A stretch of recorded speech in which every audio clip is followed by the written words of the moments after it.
Good evening. This meeting is being live streamed and recorded, and viewing information can be found on the district website.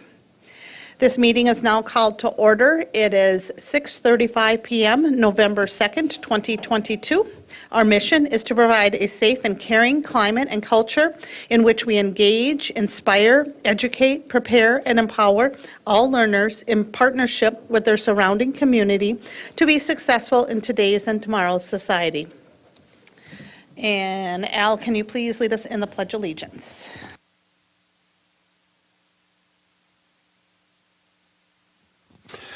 I pledge allegiance to the flag of the United States of America and to the republic for which it stands, one nation, under God, indivisible, with liberty and justice for all.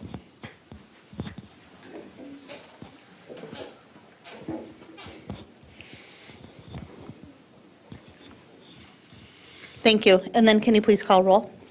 Yes, I can. Scott Andreasen. Here. Natalie Copeland. Here. Al Dahlgren is here. Zach Dorholt. Shannon Hawes. Here. Monica Segura-Schwartz. Here. And this evening, Dr. Green is unable to make it. The following cabinet members and staff are present at the District Administration Office. Superintendent, Dr. Lori Putnam. Assistant Superintendent of Elementary Education, Dr. Mike Rivard. Director of Innovation and Instructional Technology, Ryan Cox. Executive Director of Finance and Business Services, Amy Scalarud. Executive Director of Human Resources and Labor Relations, Tracy Flynn Bowe. Executive Director of Operations, Gary Ganji. Media Technicians, Paul Novak and Gordy Scott. And the custodian on site is Steve Hain. The following cabinet members and staff are virtually present. Director of Community Engagement and Communications, Tammy DeLand. Director of Equity Services, Ayana Omar. Executive Director of Community Education, Adam Holm. Executive Director of Learning and Teaching, Lori Posch. Executive Director of Research Assessments and Enrollment, Donna Roper. Executive Director of Student Services and Special Education, Carol Potter. And Executive Assistant, Jan McGuire. Thank you. Next, I'm looking for a motion to approve tonight's Board of Education meeting and work session agenda. So move. And do I have a second? Second. I have a motion by Scott and a second by Al. Al, can you please call roll?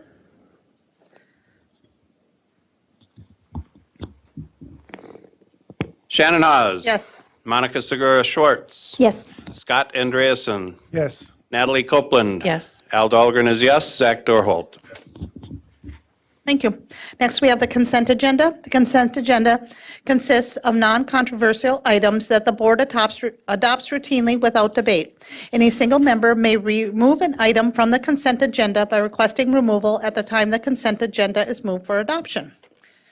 We have a long consent agenda here. Item A, approval of personnel staff changes. Item B, approval of monthly treasurer's report for September 2022. Item C, approval of monthly financial report for September 2022. Item D, approve board policy 210, conflict of interest, school board members as revised, third reading. Item E, approve board policy 410, family and medical leave policy as revised, third reading. Item F, approve board policy 413, discrimination, harassment, and violence as revised, third reading. Item G, approve board policy 414, mandated reporting of child neglect or physical or sexual abuse as revised, third reading. Item H, approve board policy 415, mandated reporting of maltreatment of vulnerable adults as revised, third reading. Item I, bid awards, Discovery HVAC project. And lastly, item J, call for bids, Oak Hill HVAC project. Does any board member wish to remove an item from the consent agenda? Okay, then I'm looking for a motion to approve the consent agenda as read. So move. Second. I have a motion by Scott and a second by Natalie. Al, can you please call roll? Scott Andreasen. Yes.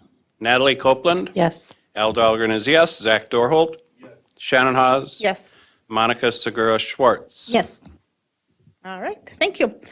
Next up, we have one action item tonight. It is the Central Minnesota Virtual Academy, and it's going to be presented by Ryan Cox, Director of Innovation and Instructional Technology. Glad to have you, Ryan. Welcome.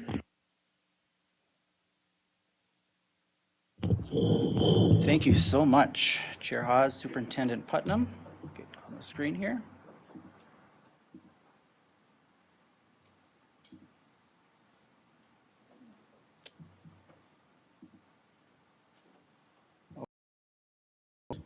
So very excited tonight to bring to you some of the work that has been taking place for quite a while.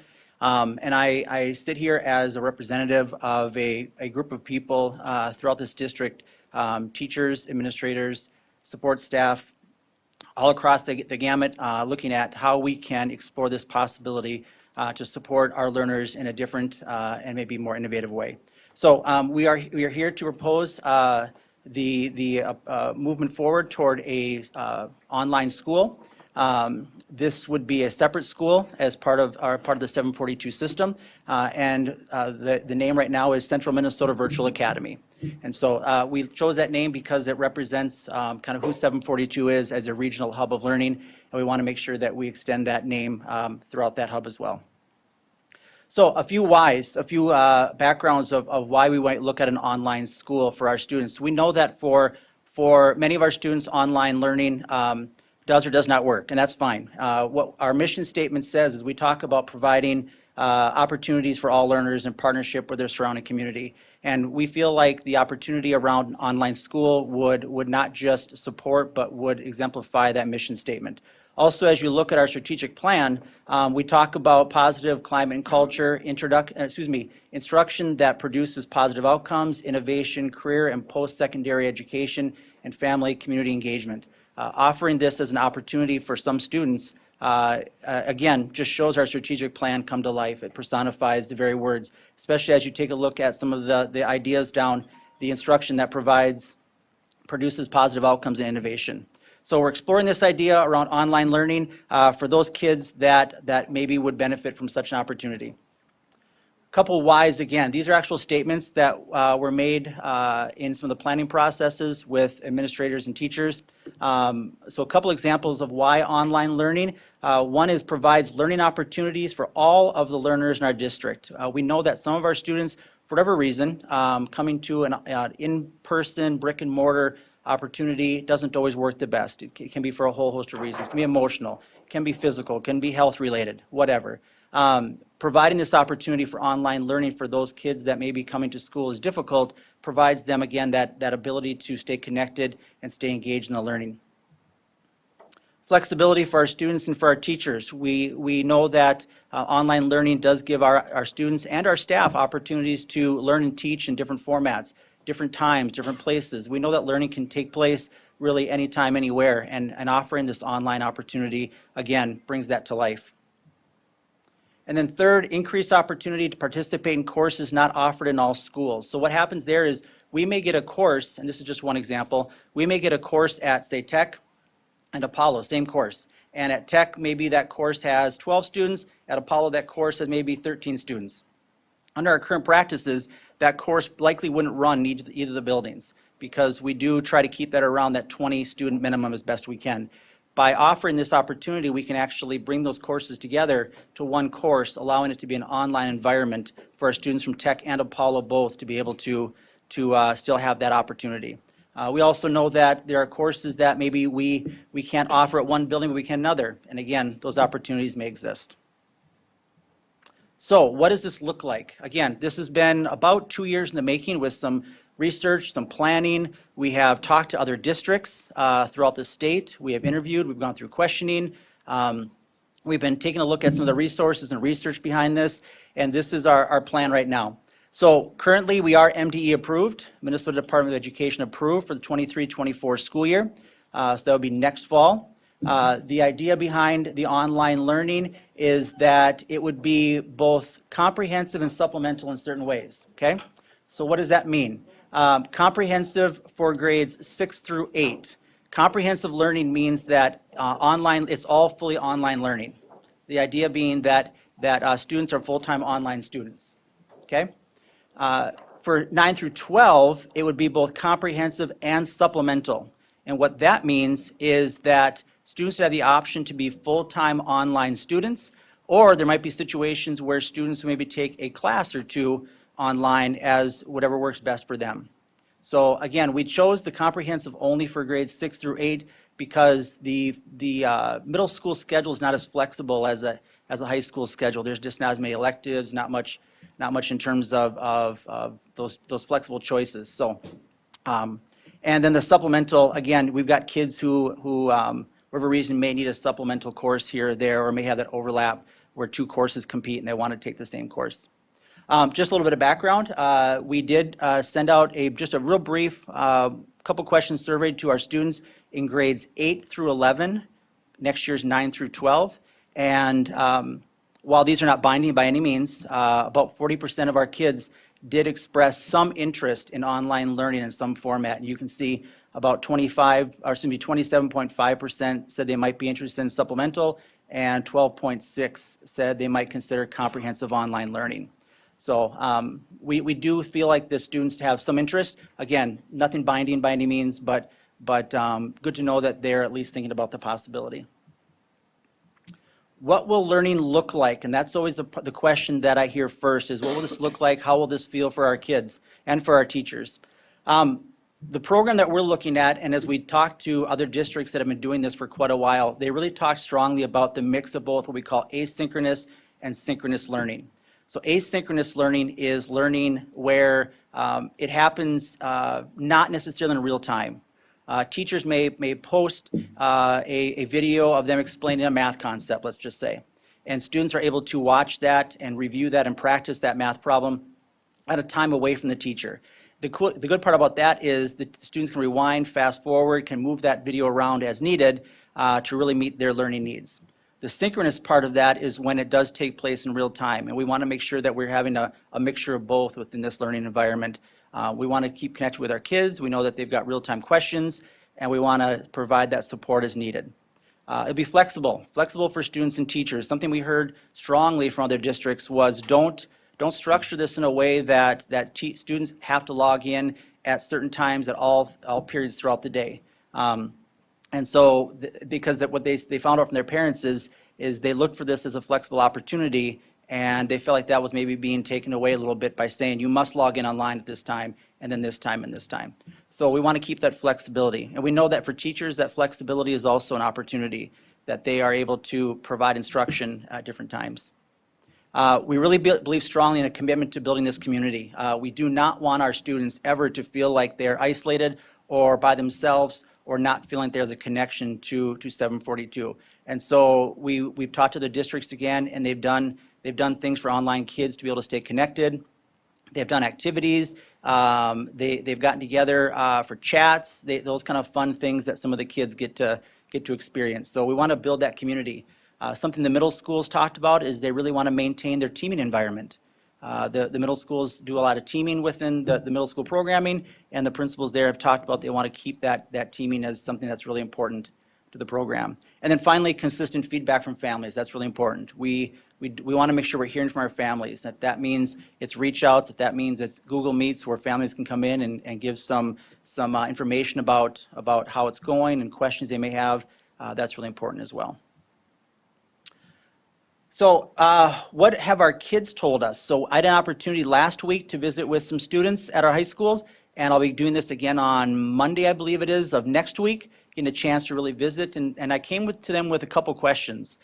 First, they just gave me just a whole host of ideas, and these were just some pretty brilliant kids. I'm not gonna lie, they were pretty amazing. And I asked them basically, what was it best about online learning in the last couple of years? Like, what is it that you like the most? What is it that you want to carry forward if there's an online program opportunity? And some of the things they talked about was online videos for support. That was the first thing they said was we like the idea of that concept, and I'm in control of the pace and how often I hear that concept. I don't know about you, but I remember growing up and taking calculus and trigonometry and just being lost for a minute and just wishing I could rewind that teacher back a long time ago. Now the kids can do that. They can actually rewind and say, okay, now what did he or she say again? Let me listen to that concept one more time. Teacher office hours, that was something they liked, where they could log in and visit with their teachers, and teachers had set office hours throughout the day. Flexibility, they said, throughout the day was nice. They liked the ability to be able to go grab a snack, do something like that, come back, engage in the learning some more, and when they need a break, they take a break, and they come back and they re-engage again. Independence. This was something that I thought was pretty cool, and the one below that, encourage responsibility, kind of went hand in hand. They liked the fact that they were pushed to be independent. One of the kids said it almost felt like I was in college already, and that ability, that opportunity for me to go out there and be self-reliant and have to solve some challenges on my own. And then spending time on learning only. They found that when they could focus on the learning and they could get down to just the bare bones of what was being taught, they could get through materials relatively quickly. So what is it they like about in-person learning? I asked that question too. What is it you like now that you're back in the buildings and you've always liked about in-person learning? And they said easy access to teachers again, being able to just connect with them. Accountability. The teachers are right there and they're able to just check in and are you getting your stuff done? Not getting it done? Let's keep it going. Hands-on learning. Easier to stay focused when they don't have the distractions of home around them. Maybe the game station is calling them and at home, and that can get in the way. In-person group projects they appreciate, that ability to collaborate with other students. And then just the one response that kind of hit me hard was this one student said, I just love the overall high school experience. That ability of walking the halls with my friends and going to dances and going to games and having those experiences that we talk about. So why did I ask both sides?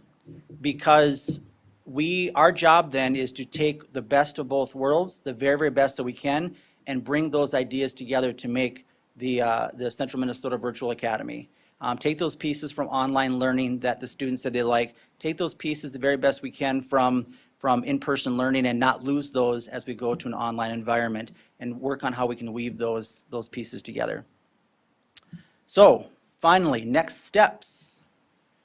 We are in the midst of looking at some of these just as a pre-planning activity right now, is looking at some of the course offerings and descriptions, just so we have a sense of what's available pending approval and what we might need. And so we'll be looking at the course handbook, creating the courses. There's a lot of background work that comes to creating a course catalog and a course handbook, not just the approval part at the conversation level, but at the technical level within Skyward. We have to build each course separately and give it its own course number and its own process within our student information system. So that takes a little while.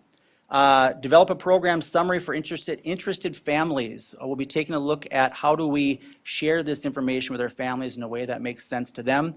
And also I would add to that, how do we communicate and share information with our teachers? How do we tell them what opportunities they may have with this to see if this is something they want to explore?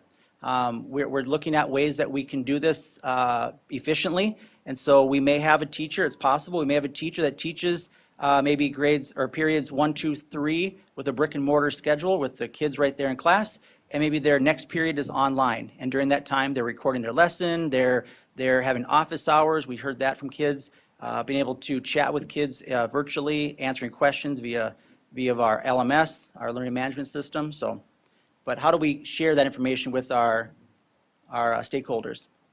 We need to integrate this in the registration process.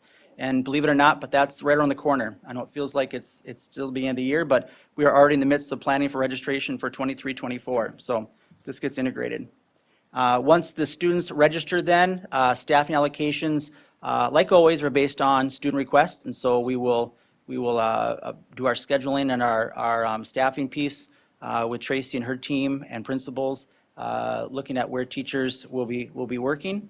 And then finally, prepare for professional learning needs. We need to make sure that we've got opportunity to prepare these teachers the very best we can so that they can hit the ground running and be successful. And the beauty that we have now that we didn't have necessarily a few years ago is we have some time where we can actually be very deliberate with that planning and that training and help them be the very, very best instructors, both face-to-face and online, that we possibly can be.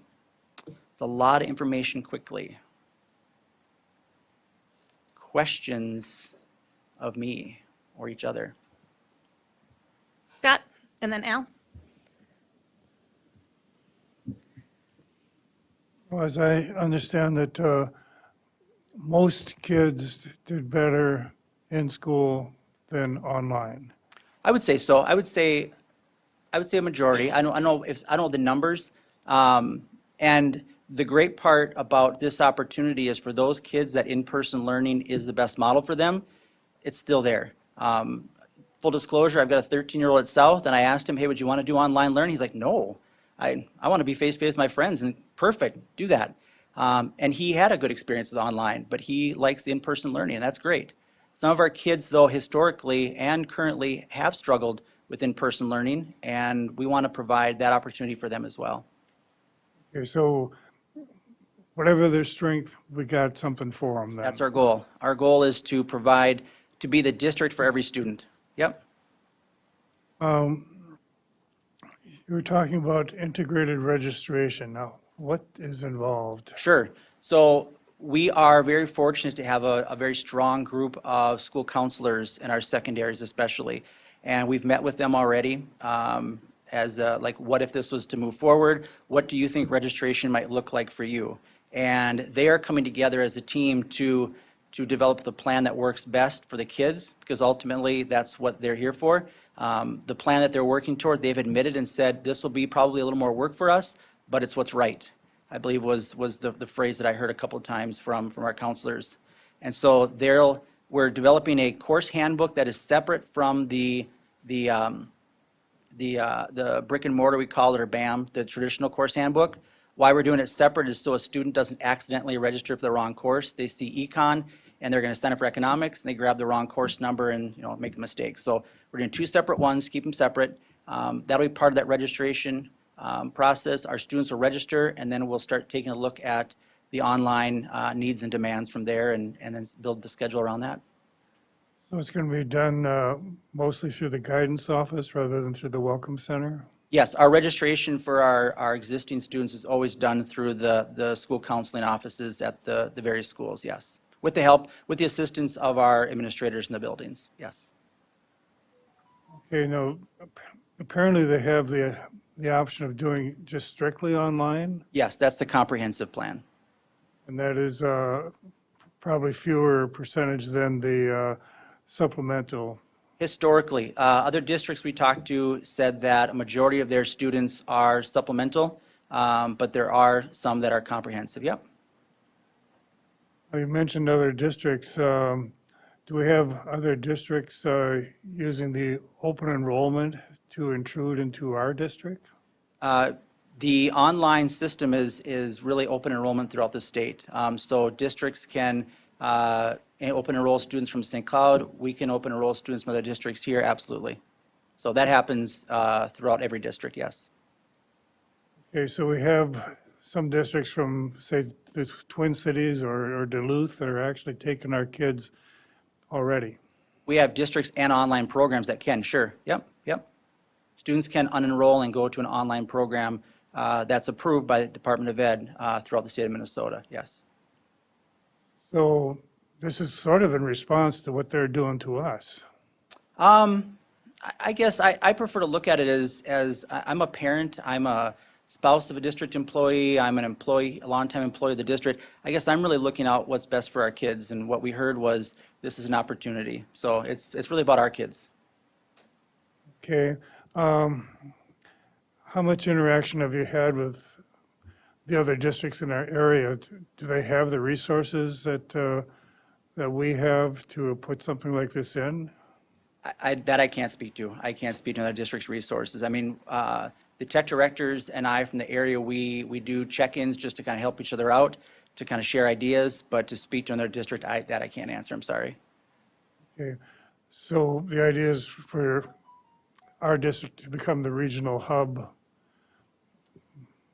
I think our district is to support as many of our students, and if other students see this as a valuable need, then we provide that for them. Students that open enroll, great, but really it's just about helping our kids with the best opportunities. Okay. Do you have any idea how many are interested in synchronous versus asynchronous interaction? Well, I know that what the high school kids I talked to last week, they did emphasize that that ability to connect face-to-face their teachers is important.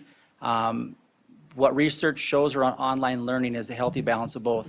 That ability to have students be able to more independently learn is important, but also that connection with their teachers. I will say this till the day I retire is the best technology or the best resource that our schools have is our teachers. How those teachers connect with our kids, that's different ways now we have opportunities. So, yeah, I know you've done a lot of work on this. Thank you. you're very welcome. Al, then Natalie. Ryan, when you started, you said that it would be that it's being set up as a separate school. Yes. Is that separate school going to have a separate administrative team? That one we'd have to work on. It really will depend on some of the numbers, whether a separate administration team or Duluth, for example, is one resource where they share the principle of one building with the online program. That one will be determined based on numbers and obviously what Dr. Putnam and Tracy and that group look for staffing, so. Do we know what the home base would be? The I mean, home so every base- school that we have has a building. Right. That's their home base. Right. That's where people report to. Yep. That's where you call if you got an issue. Everything goes through that. Yep. So. What if I'm would be understanding the your home base for the online school? For an example, might be a student has an issue with their device. What school do they go to get that device repaired, maybe, as one example? Sure. Not decided yet. We've gone back and forth between all three of our high schools, for example, McKinley, Tech, and Apollo, pros and cons of all three. That's something that we'd have to decide pending approval based on, again, what's available. I had a question as to whether, if a student is attending full-time online, other things such as activities or other services such as counselors and any other services that we may provide to a student through a school?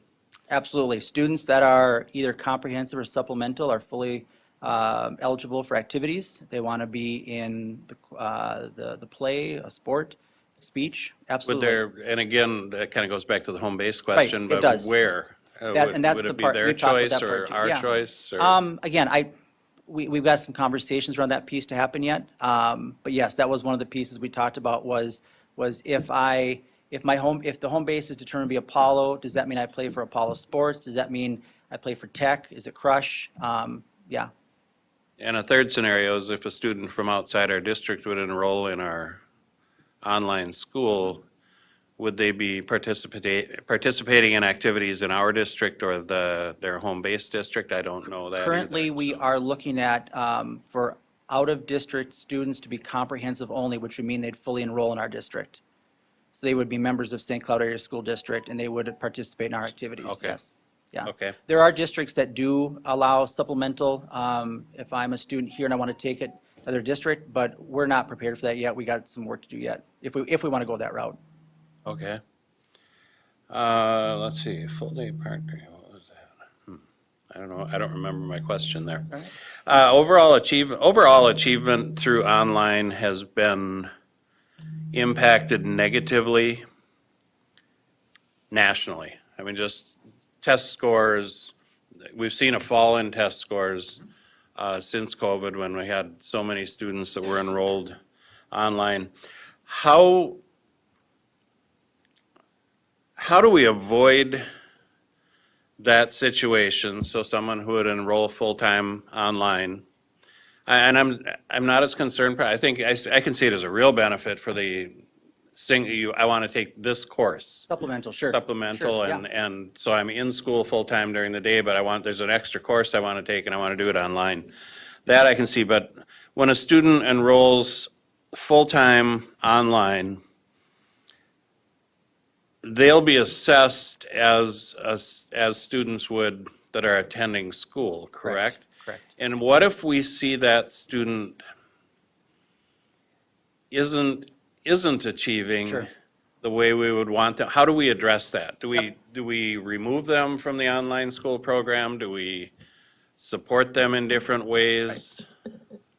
Let me start with the beginning. The first part of your question was around overall assessments, and absolutely nationally, if you look at averages, we did see declines. However, the really cool stories I heard from some of our families over the last couple of years is those stories where the parents said, you know what, my students struggled in brick and mortar school and face-to-face, and they just thrived in this online environment. Those are the kind of stories we're looking for. So Yep. that piece is absolutely there. How do we help a student that might be struggling? First of all, there's proactive. So we are looking at a self-reflective, I want to say a survey, but a self-reflective questionnaire where students and families will look through this, and it'll be questions like, is my work typically turned in on time? Those kind of questions. They get a chance to go through those and think, okay, now this is what's going to be expected of me. Am I ready for this? Is this the best model for me? So there's that proactive piece. There's also school counselors. We've talked about school counselors and teachers having a role in saying, you know what, this might be a great opportunity for student A. We might want to just visit about for student B, this might not be the best option, and have that conversation with the families. Again, ultimately, it's the parent's choice. Yeah, And then there's that ability to exit, once that student is in the program, if that student's struggling, we've talked right now, and other districts have said the best way to do this is students can exit and enter at trimester time, so that there is an exit strategy if it isn't going very well for them. and so again, I'm going to kind of go back and say, I know that some students absolutely thrived Right. online during COVID. There's no question about that. But the average of all students, there was a decline in learning. And there's no magic lens we can look through and say that student A is going to thrive and student B is going to really struggle with Yeah. this. And even if student B struggles, they may go back to where you asked, what are the benefits of online learning? And they like the independence, they like the autonomy, they like all of the things about it, but they're just struggling. Yeah. How do we address that? That student might not be looking at it saying, well, I'm not doing as well, or I seem to be struggling with this, I guess I'll go back to school full time. They may love the online for the other reasons and not want to go back. So is there a method of determining during the course of a school year if a student is thriving or not? And then how do we address that, and how do we bring that student to a point where they are thriving, be it coming back to school full-time or somehow providing additional supports to that student so that they can thrive through online? That's my question, and you may not have an answer. I don't know. I guess my best answer would be we would deploy the same kinds of practices and or supports we would any student if it was a student in a classroom. As a former teacher at South Junior High teaching social studies, if I saw a student struggling and I wasn't able to help that student connect with my content area, the student wasn't struggling to get work done, what do? I contact the families. I reach out for supports for our school counselors or our principals or other teachers and find out, student A is really doing well for you. What's working? What am I doing? What am I missing? A lot of those same practices can take place in an online environment where, again, student A is struggling in online. We reach out to the families. Hey, everything okay? Are they taking care of things okay? And do those same kinds of things. Teaching is teaching. Good teaching is good teaching. Good teachers are good teachers. And they do that all the time, whether it's in person or online. I don't think I'm answering the exit question very well because we still have some work to do on that piece to determine if a student is struggling and we cannot help that student and it's the second week of school, how do we exit that student back to the brick and mortar classroom? We've got some work to do on those kind of pieces, yes. Yeah. I wonder also, as part of the answer to your question, Ryan, could you describe what the learning could look like? I think that there is possibly, right, we have this idea of what online learning is Yeah. based on this experience that we all went through out of necessity, Right. right? And it was a very quick, sudden shift. And I don't anticipate that the learning that we're going to be doing in this environment looks like that. No. So could you talk a little bit about how the learning will be different, just so our community understands that we're not replicating what we just did? No, no. The phrase I heard, Dr. Putnam, is what we experienced the last couple of years wasn't really authentic online learning. It was emergency teaching quickly. We had 3 weeks a month to build an online school that we right now have had 2 years to kind of plan toward. So what does learning look differently? So one thing we heard from other districts was they actually, and it's hard to believe, but they actually felt like they create a stronger connection with their kids in the online program than necessarily they may in a face-to-face program, is what teachers said, because you do so much of it in a small group or one-on-one. So let's go back in time, and I'm a social studies teacher again, and I'm teaching a U.S. history course. I may be going through, and I can record a 6-minute, and by the way, 6 minutes is, research shows 6 minutes the sweet spot for a recording. I don't know why 6 minutes, why not 5, but it's 6. And so I record my 6-minute lesson on the history of some topic. So my students that are understanding that are able to go through that, and they're able to show their learning, okay? So students watch that video, they're taking their guided notes, they're answering some key questions, they're thinking, reflecting, and then they're providing me artifacts of learning, okay? Students that are struggling now, the great part about this is the students that are struggling aren't sitting in a class of 30 plus students and sitting there quietly. Why? Because they are afraid to say they're struggling, or they don't know the question they need to ask. Whatever, there's a lot of reasons. And so I'm able to now connect with these kids, maybe one-on-one or two-on-one or 3 in small groups. While the rest of the learning is taking place here, I can connect with these 3 students that are struggling and find out much quicker where they're struggling, how they're struggling, and most importantly, how can I help them be successful? So then we can get them back on track, and then I can work back with those students. There's really 4 basic questions we hear about in education. It's what do I want my students to know? How do I know if they know it? If they don't know it, what am I going to do to help them? And if they do know it, how am I going to accelerate or enhance that learning experience? And in this environment, I've got that ability to do that because my kids aren't all sitting in front of me, all staring at me, and I'm trying to teach 30 kids in 30 different places all at one time. So there's that connection piece that I've got with that student that I may not have that opportunity to have in a brick and mortar building. Doesn't mean it's better, it just means it's different. Last question, and I don't know if it's a good question or not, but occasionally students will have some behavior problems, and it will come down to a situation where a student may be expelled, and one of their options is to enroll in online school. Rather than be expelled, they can choose to enroll in another district or choose to enroll in an online school. Would this be available to students from our district who were in the process of being expelled, or would they have to enroll in an outside the district online? That one's outside my lane. That's why I was looking at Lori. No, that's good, thank you, appreciate it. It might be outside of mine too. I think that, I think it depends, potentially it depends on the nature of the infraction, right? If a student showed us that they aren't able to be safe, and we had concerns that they couldn't be safe even in an online environment, for instance, somebody who maybe posted threats on social media, that probably wouldn't be a good fit, and then they wouldn't be able to stay with us. I think there's some potential for students who are able to be safe in that situation and successful, right? Both of those things, because we care also about the success of that student in an ongoing way, that could potentially be an option.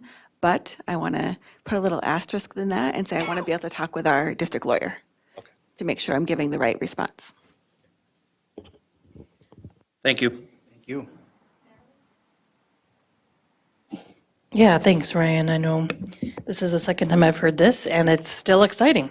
So I have a couple of questions that I thought of since the last time I heard this. So for supplemental, we've talked a lot about credit recovery for our students who are working to graduate on time and are missing some credits. Can supplemental learning be used for credit recovery, or is that something totally different? Again, I don't want to say absolute either way. I think it could. It's always an option. I heard an exciting story from Principal Sininger over at McKinley last week, 2 weeks ago, where they're doing credit recovery and they're using the strategy I just talked about within the brick and mortar opportunity, a brick and mortar setting. And this one student who was struggling academically, he was able to start, going through this. So here's the content, prove I'm learning it, and do that in a more independent way. And the growth and the strides that this young man made were incredible. And Principal Sininger was so excited about the student actually complained about not having school on the Friday of MEA because he said, "Can I just come in and just keep working?" This is a student that was struggling in a different model. So for credit recovery, I think if the online program itself isn't an option, and I'm not saying it's not because I don't have that background to know those pieces altogether, but the strategy itself is definitely one that we've seen some success with our kids. Absolutely. It's a great story. Thanks for sharing that. Yeah. I think you talked about this a little bit, but I had asked you a question during our committee meeting about on-ramps and off-ramps. And you said something about, trimesters make more sense or something like that. Can you kind of repeat what you said there? Absolutely. So that's what the advice we got from other districts is, as best you can. Obviously, there's circumstances you can't control, but the best you can is that provide those off ramps, on ramps to the kids through trimester, and that may naturally happen. If I'm taking a 1 credit class, that naturally is a 1 trimester course, and so that would just be natural. The course is over. If I'm a full-time online student and it's just not working well for me, that's a good time for me to come back in because classes are already transitioning. They can be scheduled back into the courses with the teachers, and there's not this disruption to the student or to the teacher of students coming and going throughout the tri. Absolutely. Thank you. The other question I asked you at that meeting that I would just like the public to hear and the rest of the board as well is just with a lens of equity to be thinking about things that we thought of during COVID, like internet access and who has access to breakfast and lunch. Right. And any other inequities that we found during COVID that we worked really hard to solve. So can you speak a little bit about equity on who gets to do this and how they get to do it? So when it comes to internet, currently our district is able to provide hotspot support for those families that may need some internet support. There's another program out there that I'll take this opportunity just to plug because it's amazing, is the Affordable Connectivity Program. It provides monetary funds for families and one qualifier is qualifying for free reduced lunch, where they can get up to $30 a month toward internet. And in central Minnesota, that can pretty much pay your internet bill with most carriers. And that's not a hotspot, that's actual home internet. And so the more families that can learn about that program, the better. In terms of food, I know Dr. Putnam and I have talked about this a few times. While this is not something necessarily our direct district may be able to deliver to families one at a time, we definitely would work with our community partners to see what opportunities and programs are available for those families. Great, thank you. The last thing I wanted to ask about is numbers. And if we take the data that you're showing for the comprehensive interest in our current 8th through 11th graders, and it's 12.6%. Let's say maybe even half of those kids sign up, so 6%. What would that look like in numbers across our 3 high schools? Yeah, so I visited with Amy today about enrollment. That was one question we talked about, and we've got we figure, and we just kind of ballpark, about 600 kids per grade. It's not exactly, but it's in that area. So if you figure, let's just, because I'm going to try easy math here and not say 6%, I'm going to say 5% if you're okay with that. I guess. So it's easier to divide by 5. So if you've got 600 students in a grade and we're looking at 5%, you're looking at what, 30 kids per grade? And I know that Amy's got some numbers that she's working through to make it sure that she feels comfortable with the sustainability long-term, that we need to have a minimum number of students participating to meet those needs. But yeah, so if you figure 30 per grade and you're looking at, let's say at a high school, 4 grade levels, if we're just using that as an example, that's 120 kids. And I don't think that'd be totally out of the realm. some possible numbers. And I've done a lot of work on this. So like other board members said, thanks for continuing the conversation. And, this isn't going to be for all students. And the same thing, I asked my kids and they're like, no. Yeah. I want to be there and have that high school experience. But for some kids, that's going to be the best. And Absolutely. so all learners all the time. Thank you.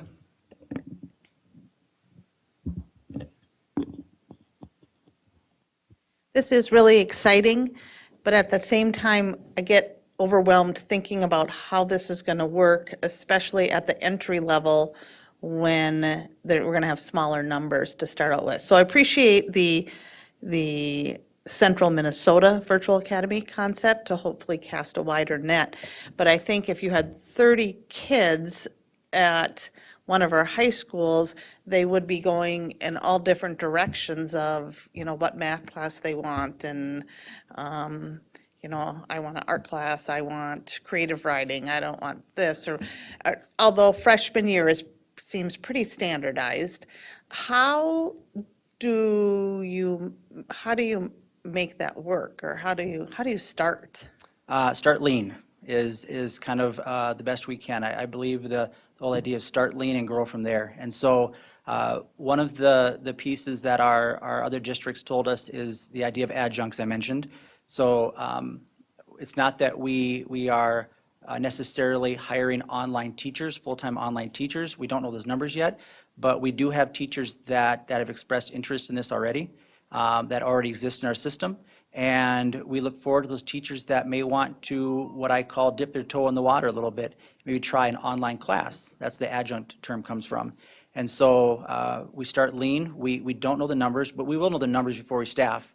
That's one of the benefits we've got, is it's not a situation where we have to staff it and then hope. I know one district, they opened in August and they enrolled in August and started in September, and they had more teachers than students their first year. That won't be the situation for us, because we will be planning, like I said, like we do any other time. Students enroll and then base our staffing on those enrollments. So I was wondering about the teachers. So we're looking sort of internally for some interest level.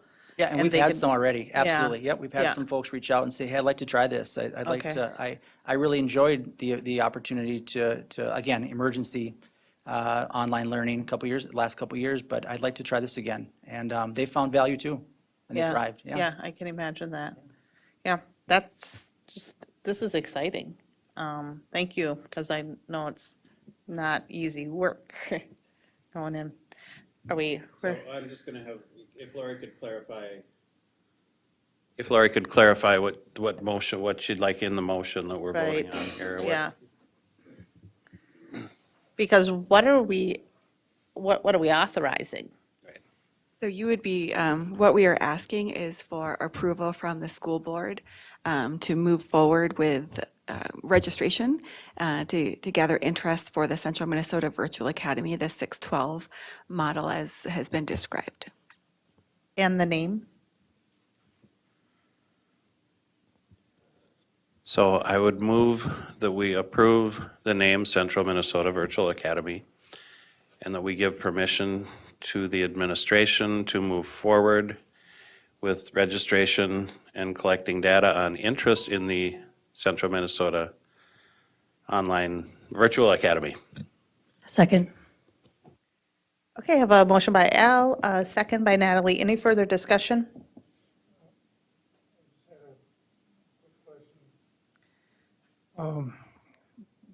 We're in a work session rather than a board meeting.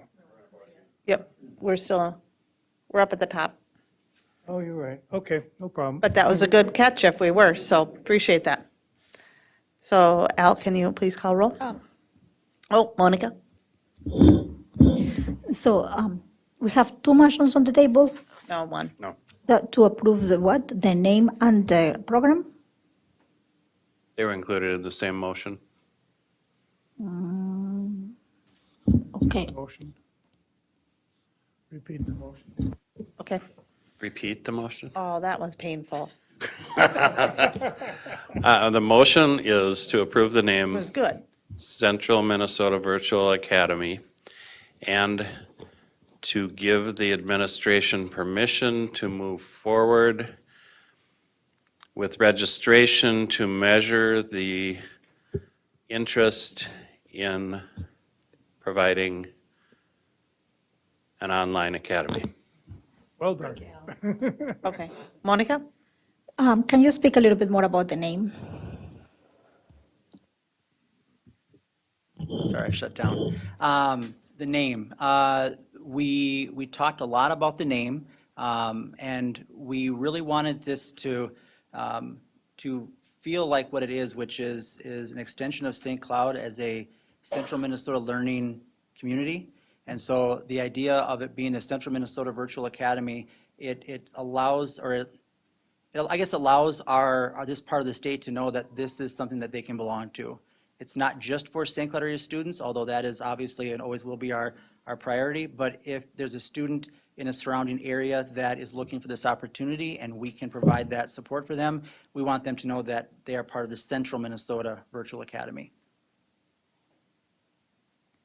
Thank you. A question for Lori. Don't we have a process for approving names of, I mean, this doesn't, this is a program, I understand, but it's also kind of like it's like a school, yeah. I know we did take a look at the board policy and felt like it did not apply to this situation. The board, we don't have a process for naming programs. This isn't its own school, it's not a building, it's a program, so it wasn't applied in that policy. So I do have a comment. Well, yeah, it is understandable that it's not applying. The policy is the first virtual thing that we have, because the character of being virtual is kind of like new and I'm virtual. I would like that the name would be treated, that the name of the program would be treated a little bit more with more input from more stakeholders. I particularly would like to have 742 someplace or some allusion to ourselves. I also don't want to stop this from going on, and if you're kind of ready about this, so well, you could roll, I might think about my vote, or maybe I would like to have the name and the name and the approval of the program in a separate motion, if that is a good amendment. So that is, as a comment in general, I'm still not sure what should I do in this moment, but I do have some questions about the name. Natalie? I remember in our committee meeting, Ryan, you shared a little bit about that there was a lot of back and forth when it comes to the name. Can you maybe expand on that so we can realize that the stakeholders that were at the table? Right. So we had a lot of conversation just amongst various administrators. I know that we also brought the name to board finance, for example, and that was where we had I think a kind of different direction. We got feedback from board finance that this should be more of a Central Minnesota, more of a hub kind of idea. And so just, if you can see the list of names and even just images in our head, it's a page of just different things. So we just kind of batting around and just kind of, and all of a sudden we land on this one, we're like, yeah, that one, that's what we've been looking for. And so it just kind of, it's one of those that just fit right.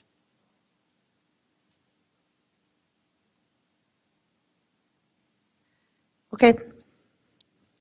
Monica, I hear your ideas. Right now, we're sitting with a motion and a second, correct?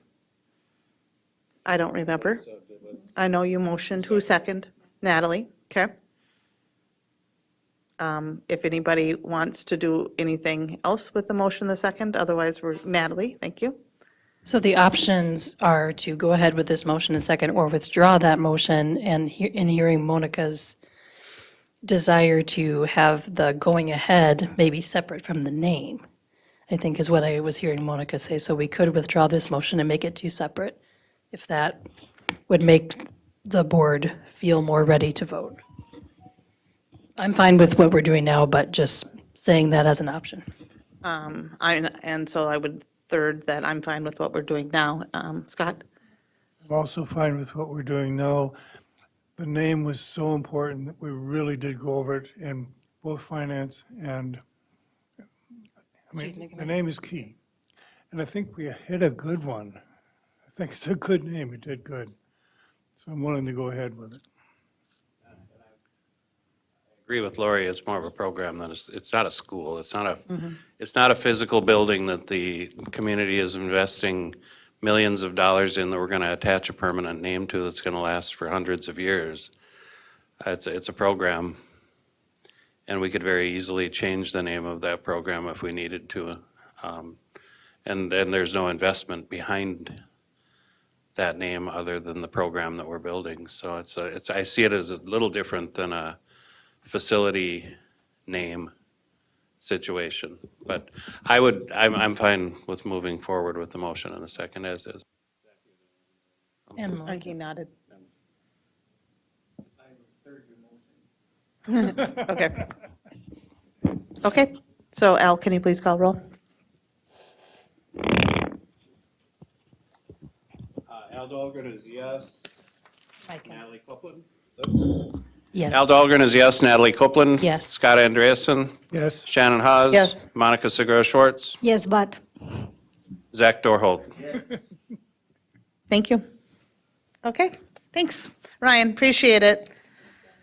We recognize that was a lot of work, but, and to get it this far and lots more to go. Okay, then we are moving to Board of Education Standing Committee reports. I believe we have two, Board Development Policy Governance Committee. Monica Zero Schwartz.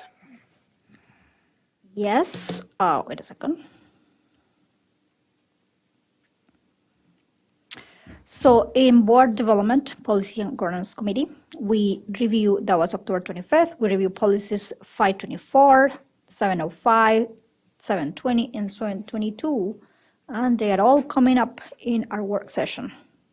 We also have upcoming board agenda items, student voice representation coming back to board in December. And we will not have a meeting our committee won't have a meeting in December because of winter break. And that ends my Board Policy Committee report. Thank you. Can you do one more for us? The Yep. Personnel Negotiations Committee I report? also Thank have you. the Personal Negotiations Committee amendment report, and that was November 1st, yesterday. We review assignments of change for Brian Hearn from Principal on Special Assignment to Supervisor of Strategic Alignment and Student Success. We also review draft guidelines for flexible work for non-school-based positions. And that ends my report. Thank you. Yep. Thank you, appreciate it. And then last for our board meeting, we have future agenda items. November regular board meeting topics will include approval of canvassing the results of the November 8th, 2022 general election, the audit report, new course proposals, review of immersion programs and related considerations, the 2023 Board of Education legislative platform, and some policy readings. Looks like it'll be a long night, so rest up. That adjourns our, yep. Oh, yeah, sorry. Would you like to suggest a topic item? I sure would. So I would like to suggest that we have some sort of presentation, and I'm not exactly sure how, but I was talking with Mike Mathiasen, I think is his last name, and he leads our PBIS restorative practices. And he shared with me a presentation about restorative practices and how we're rolling it out, and that's for our secondary.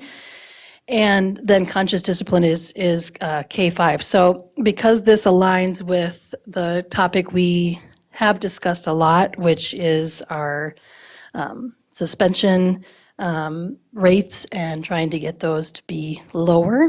These are the main programs that we're utilizing for that, or some of the main programs. And I think us understanding a little bit more about the ins and outs of them would be great. So my suggestion would be to bring it to Achievement, Integration, and Equity Committee, and then eventually bring it to the board.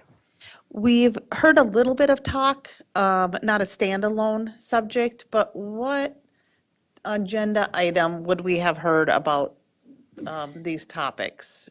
Do you know? And when Carol was talking, I know she talked a little bit about restorative practices last time, Carol Potter. Okay. And so but you would like a standalone, Yeah, I think we know more about conscious discipline because we've done that longer in the district, but restorative practices, there was a lot of training from, to the administration and principals, and so it's looking a little bit more complete now, so. okay, Yeah, okay, thank you. thanks.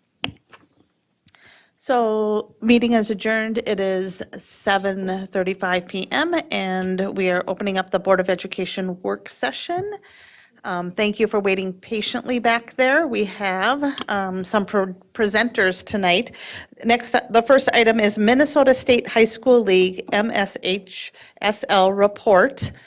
And yeah, do you want to introduce our Alex and the students? I sure do. Thank you, Chair Haas, members of the board. Tonight, we are here to provide an update on the progress made by the Minnesota State High School League. This was a requested update by the board in, I believe it was probably July or August, based on some of the concerns we had about their handling of some of the racist and hurtful incidences that had been happening in our activities or around the state. Not necessarily here, but certainly impacting our students at times. So we are here tonight to provide that update to you. And we have an incredible array of student leaders who are here to give you their perspective. So you get to hear their voices, along with our activities directors, Alex Badger and Eric Ruska. Checking. Hi. So first of all, I wanted to say thank you for this opportunity and wanted to introduce our incredible young student leaders. And I just want to start with saying, I hope if you take anything away from tonight, take away that our future is in excellent, excellent, excellent hands. So from Apollo, we have Yosa Brewer. Just do a little wave.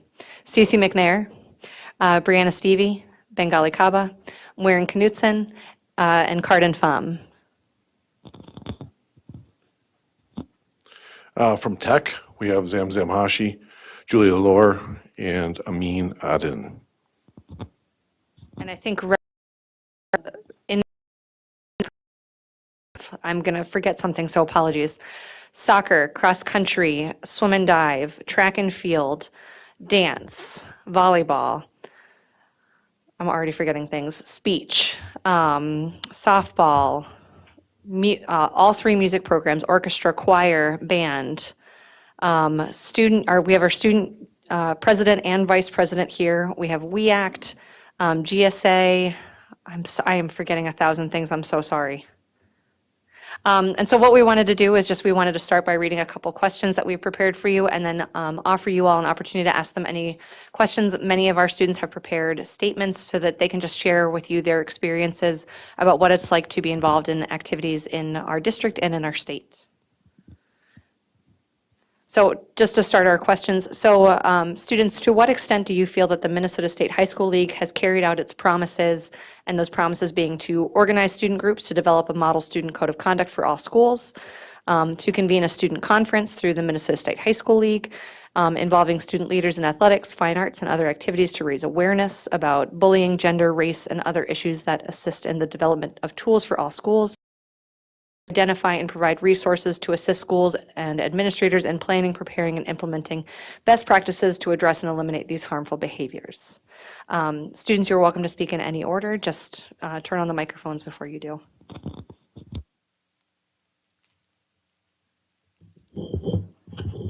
Hello, I'm Bengali. As far as what the MSHSL has done, I really don't see a lot of that prevention of bullying, specifically that second point. It's not really necessarily bullying, but like I'd say more sportsmanship. I play football, and a lot of the time I'll be on the sidelines and I hear some not so kosher things, I guess the word I'm going to use. And I don't know, sometimes I feel like we're not really, like, the adults in the area aren't really doing much to help. But like, I think in terms of what being a part of a team or like a club does for an individual, I think I see a lot more of students sticking up for one another, but that's just me though.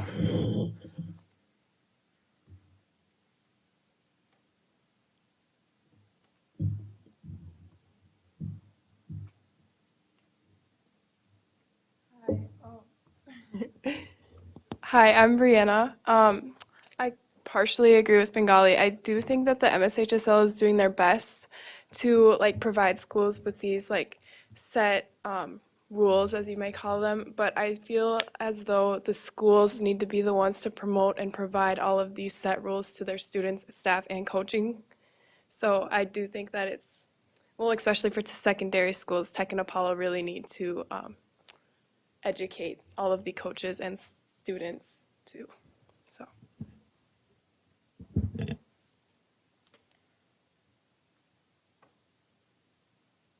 Okay, I'm going to move on to the next question. Describe your experience at the student forum. So we had several students that did attend the Minnesota State High School League. We Make a Difference campaign that were involved in the forum this summer. Some of them did trainings over the summer to help them be better student ambassadors for the program. And we just invite them to share their experiences, highlight any positives or areas where you feel the experience could be improved.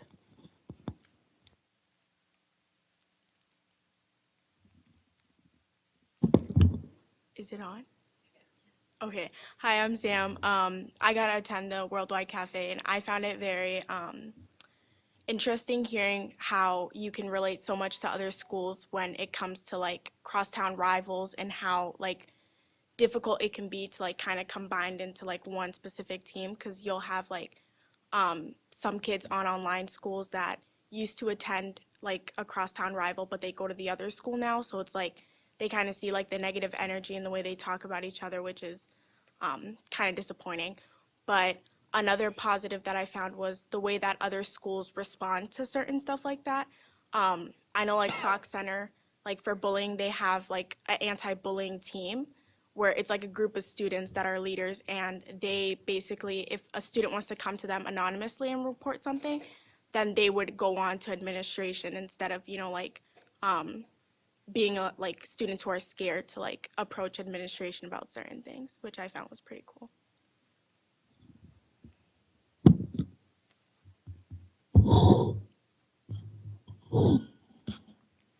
Hi, my name is Amin.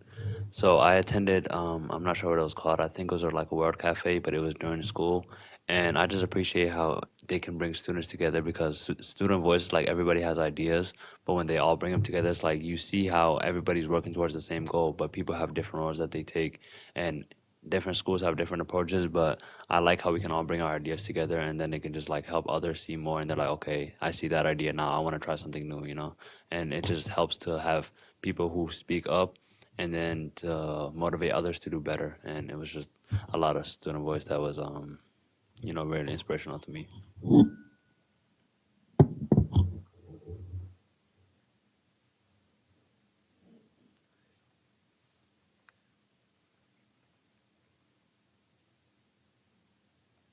Should I move on to the final question? Okay. All right, and then our final question for this evening before we open it up to board questions. Excuse me. How do you feel the conduct of players and students and fans and audience members has been this school year? I personally think it's been the same. I don't see a difference. I managed the boys soccer team, and in the semifinals, we beat Alexandria at their home. And hearing what the fan section had to say about race, about our school, about everything was just absolutely disgusting. So I personally don't see a difference. I know other schools may have a difference, but with what I've witnessed, I don't see it as any big change or like any of our concerns kind of being heard out.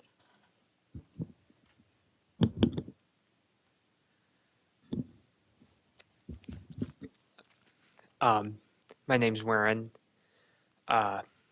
as was stated, I've been a volleyball player for 2 years now for Apollo High School. And I'm in pep band, so I've attended several of our football games. And as Bengali was saying during our first question, our football team is very much, or our football fan section is very much, at least for our home fan section, is very much that they are very supportive of our home team, but it comes down to a lot. It's only when our home team is doing very well.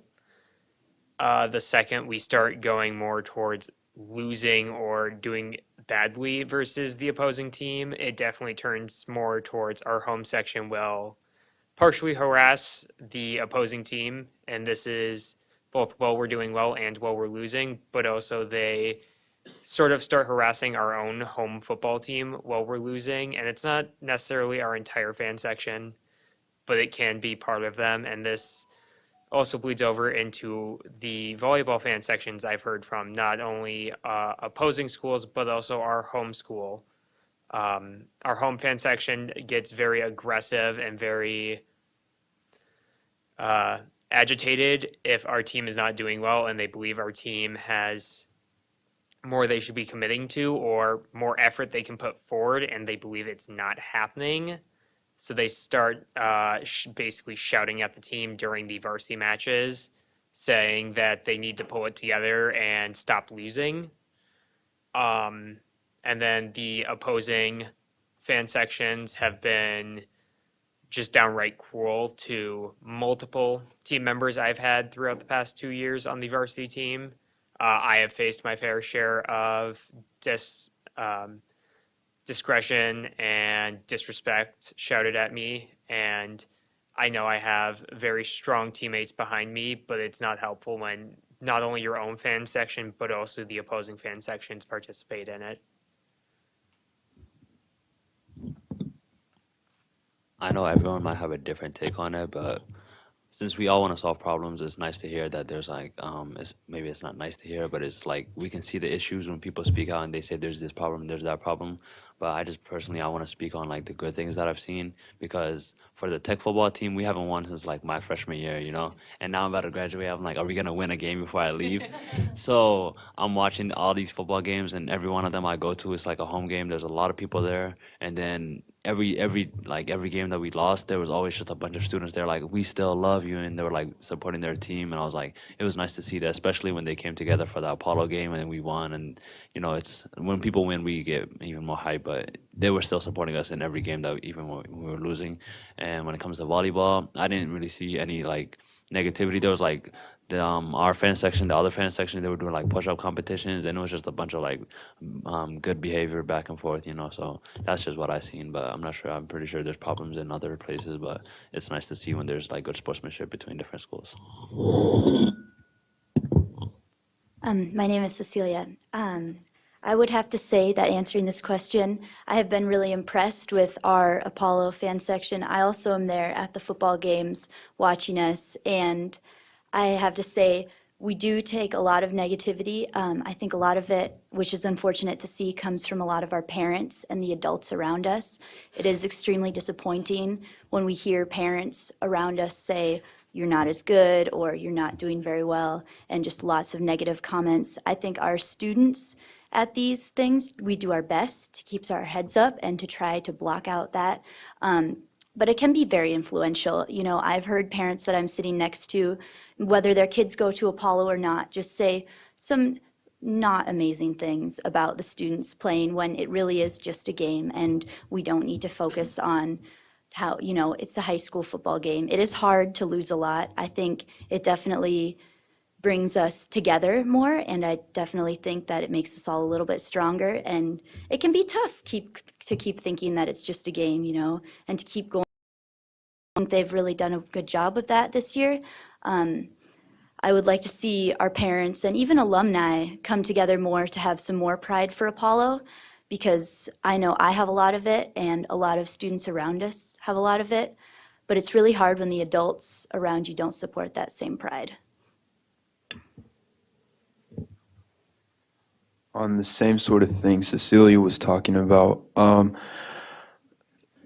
Yeah, it really does feel some sort of type of way when you're getting like friendly fire too when you're out there playing your heart out. But then part of me is like wondering like what can I do as like my person, because I can't control what other people around me are doing. Like I don't got like, but I have my voice and my voice is important, but like what can I do with myself in order to, I guess, improve our school's reputation, as well as like just like increase student involvement in things, because I feel like that's something we're really lacking in. Yeah. Hi, I'm Julia, and I wanted to add on to what Amin and Warren said about the good and the bad. Like, I was a volleyball manager this year, and it's kind of hard to say that the good outweighed the bad, especially when I've heard a lot of nasty things coming from other managers who are managing the volleyball teams. When we went against Apollo, it was hard because a lot of the students from both Tech and Apollo were going crazy at it. They were going so hard at varsity. And when Tech walked out of Apollo, we heard a lot of nasty comments from both Tech students and Apollo students. So it was hard to say that we had a lot of good things that outweighed the bad when there really wasn't. But going against other teams and other opposing schools, like it was good to see that our student fan sections, like they showed out and they supported the girls even when we were losing, and that when even like with football games, like I know when Amin said like when we were losing, we had a lot of love that were shown, especially with girls soccer, boys soccer. When we had losses, we know that our student section, our teachers, our principals, they would show love no matter how much we had losses. And there was a lot of bad negativity with nasty, disgusting words thrown around. But I think it's been mediocre with how it's been staying. It's been kind of at the same level for a while now from what I've been seeing. So I believe it's kind of hard to control what other people do, but if like most people tend to follow the norm. Like students are out there doing saying all these bad things because they see their friends doing it. So I feel like we can't really control what they do, but if we just build a norm of building good sportsmanship and being patient, because we can be patient, we can't force them to be good. If they're just gonna do misbehave, that's on them. But I feel like it's nice to have good student representatives and to show that like not everybody is misbehaving, and we can have patience. And I just want to build a norm of having that good sportsmanship so that people understand that we should strive to do good instead of misbehaving and throwing out these names, because people do see us and then they're gonna think things if they see us throwing out bad names and bad sportsmanship.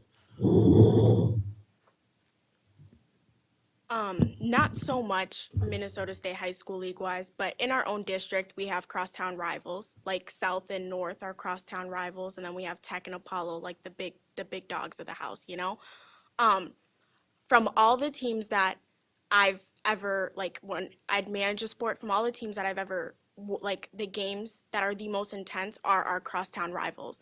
And I think that when I managed baseball last year and we turned into Crush, it was it was really nice watching us become into one for once, and finally all agree on one thing, like having captains, an equal amount of captains from both sides.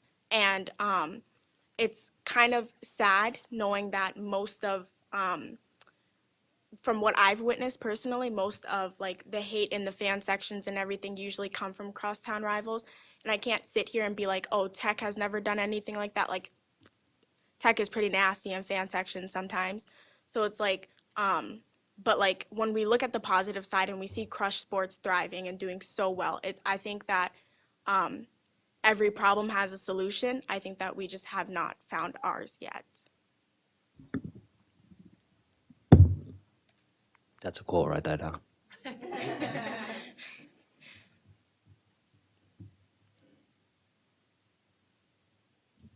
So before we open it up to school board questions, I just wanted to take a moment to to read in conjunction with our middle school ACs.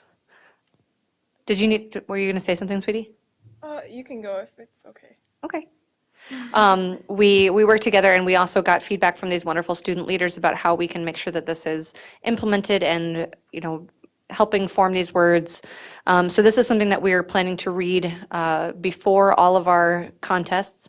And then it is also something that we're hoping to implement at our next parent-athlete meetings that we do, and just making this a really clear expectation. So the statement is, ISD 742 is committed to providing a safe and welcoming environment for all participants, spectators, and officials. Please be positive in support of our teams. There is no place for behavior that promotes disrespect, hate, or harm to individuals or groups. Any individual or group that demonstrates behaviors that do not support this statement are subject to immediate removal from all ISD 742 events.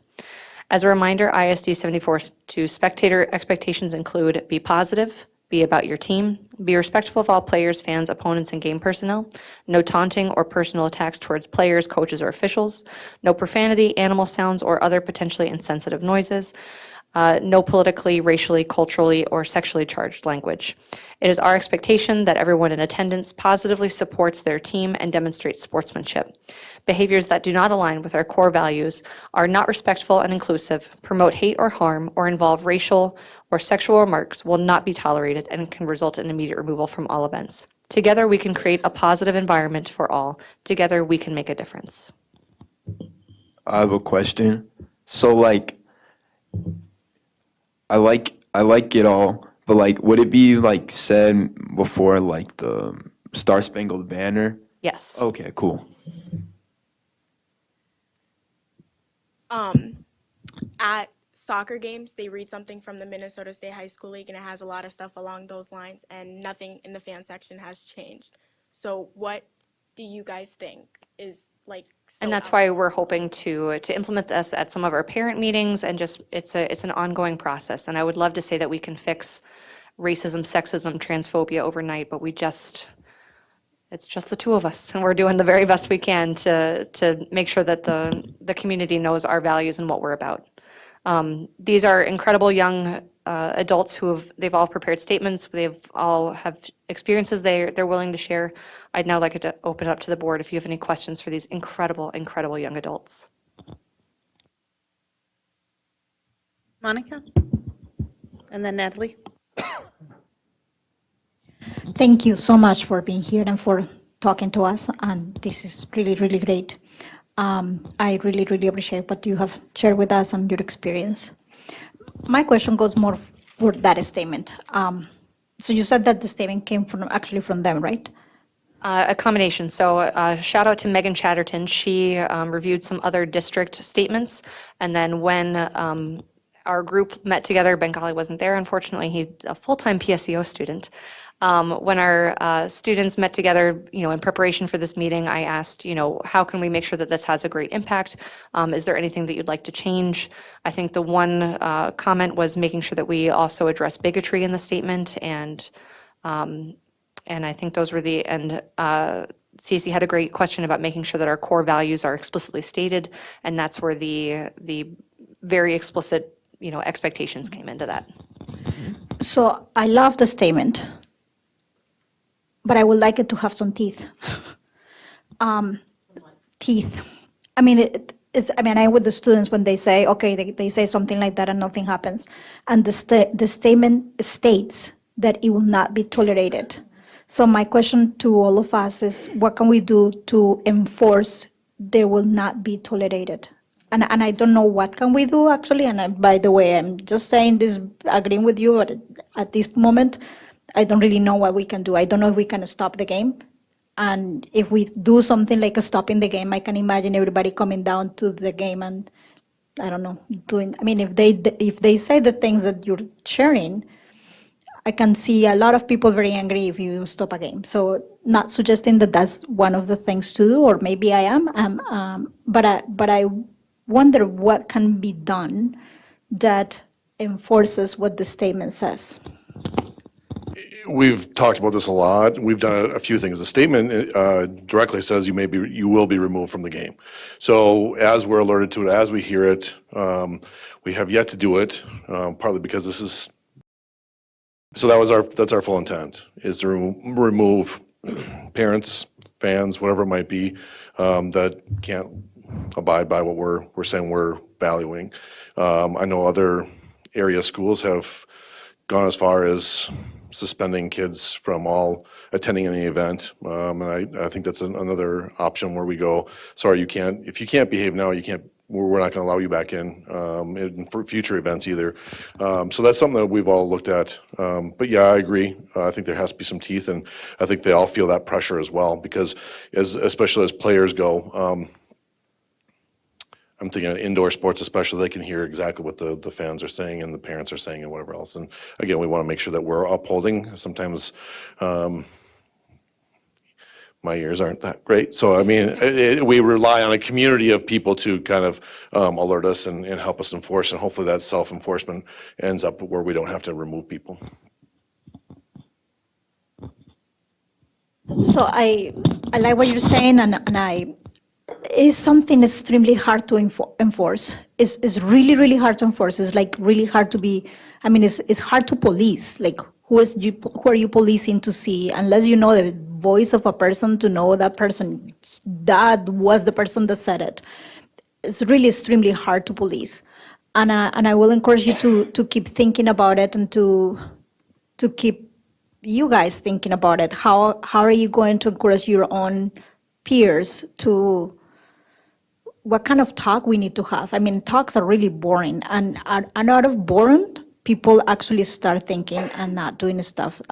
So what I'm saying is, like, okay, if I do this and stuff, I had an after school program before, and I think that one thing that my kids in my after school program will respond to is when I invite them to talk about the things that they were saying. And sometimes it was like, oh no, my God, she's gonna wanna talk to me again, I better don't do this.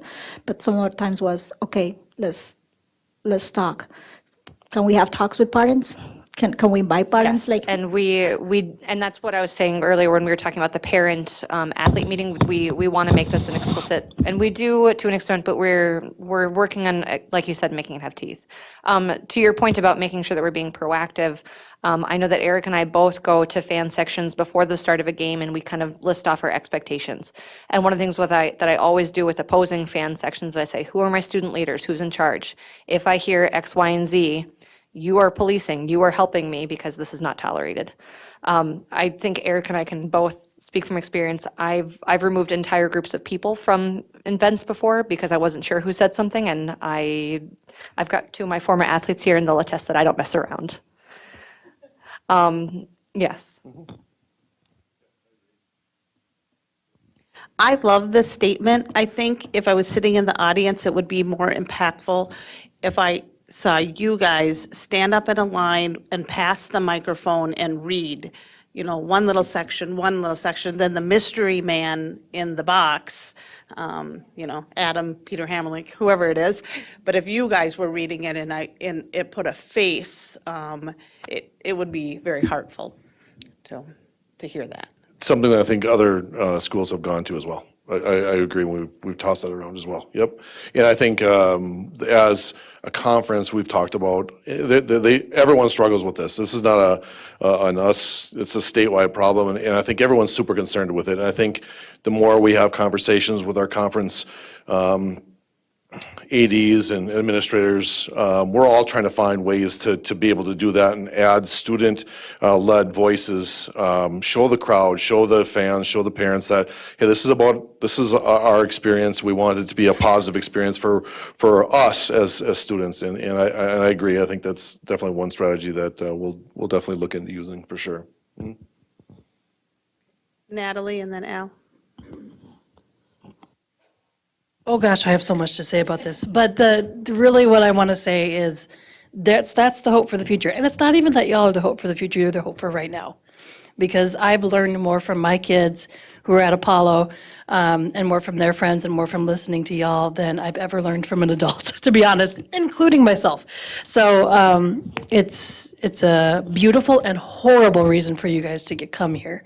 I have been in football games when my son used to play, and in other activities, even band concerts, where I do hear folks from our community downplaying who we are. And that is something we've been working on as a school district level and a board level, because we're really proud of who we are. And the reality of who we are and what we do versus what some people think we are and who we do is night and day different. And just show them this tape of y'all talking, and they'll see why. Of course, how will the statement be enforced? I have a couple suggestions, and then I have a question for the students. So I think right away of our PBIS matrix for each building. I don't know if this would even work, but like there's specific, this is what you should be safe, be responsible, whatever. And then if you don't do it, here's the consequences. So if we don't have like okay, first time you get a warning, second time you this, we might be only punishing the loudest people, which they should be. But then also what really bothers me the most one of the things that bother me the most when I'm sitting there is hearing someone behind me just constantly degrading St. Cloud over and over and over again. And it's usually someone from us, unfortunately, or someone from the opposing team when I've been at away games. So who do we go to? Like, when it comes to the fan section, if we're home, I loved the idea about the anti-bullying team that you talked about, and that it's a students and a staff issue. I would like to say, as a board member, we know this is a problem. If we need to create like an anti-bullying team as something that students do with an advisor, and we pay that advisor however we can to make sure that we're putting money behind this and bodies behind this as well. I think that's really important. And as far as the away person, it feels like, and you guys probably already know this, but like, who do we talk to? If someone is saying something, what's the point person? And to make sure, that everybody that's there knows that. This is a lot of stuff. Like, this is a lot of rigmarole to go through before a game, but y'all don't deserve anything but the most wonderful experience here and away.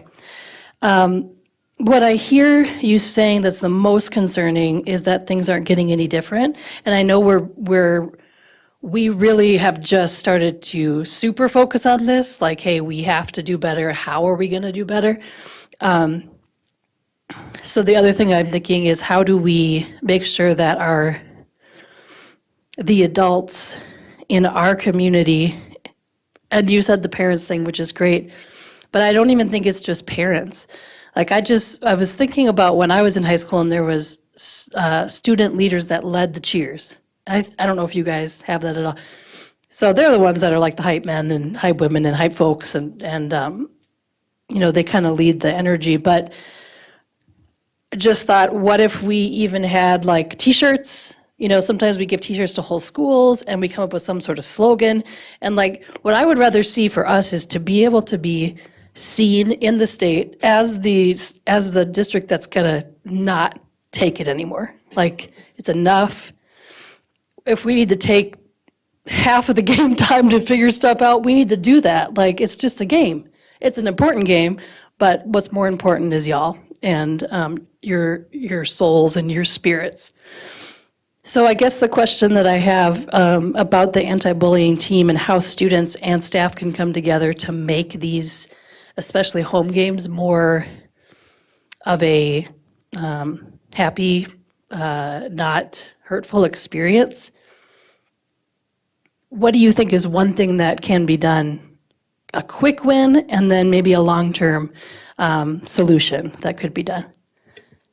This girl's like, I know. Yes, I'm very excited. I would say that one of the best short-term solutions I think that we can do as kids and as adults is what I would like to see is when you do hear someone saying those things, maybe it's as simple as turning around and saying, that's not true, or saying, please don't speak that way about this school in St. Cloud. We are all members of the community, you know. I think calling people out on that makes them quiet really quick. It's really important to do, and especially when it's fellow parents, you know.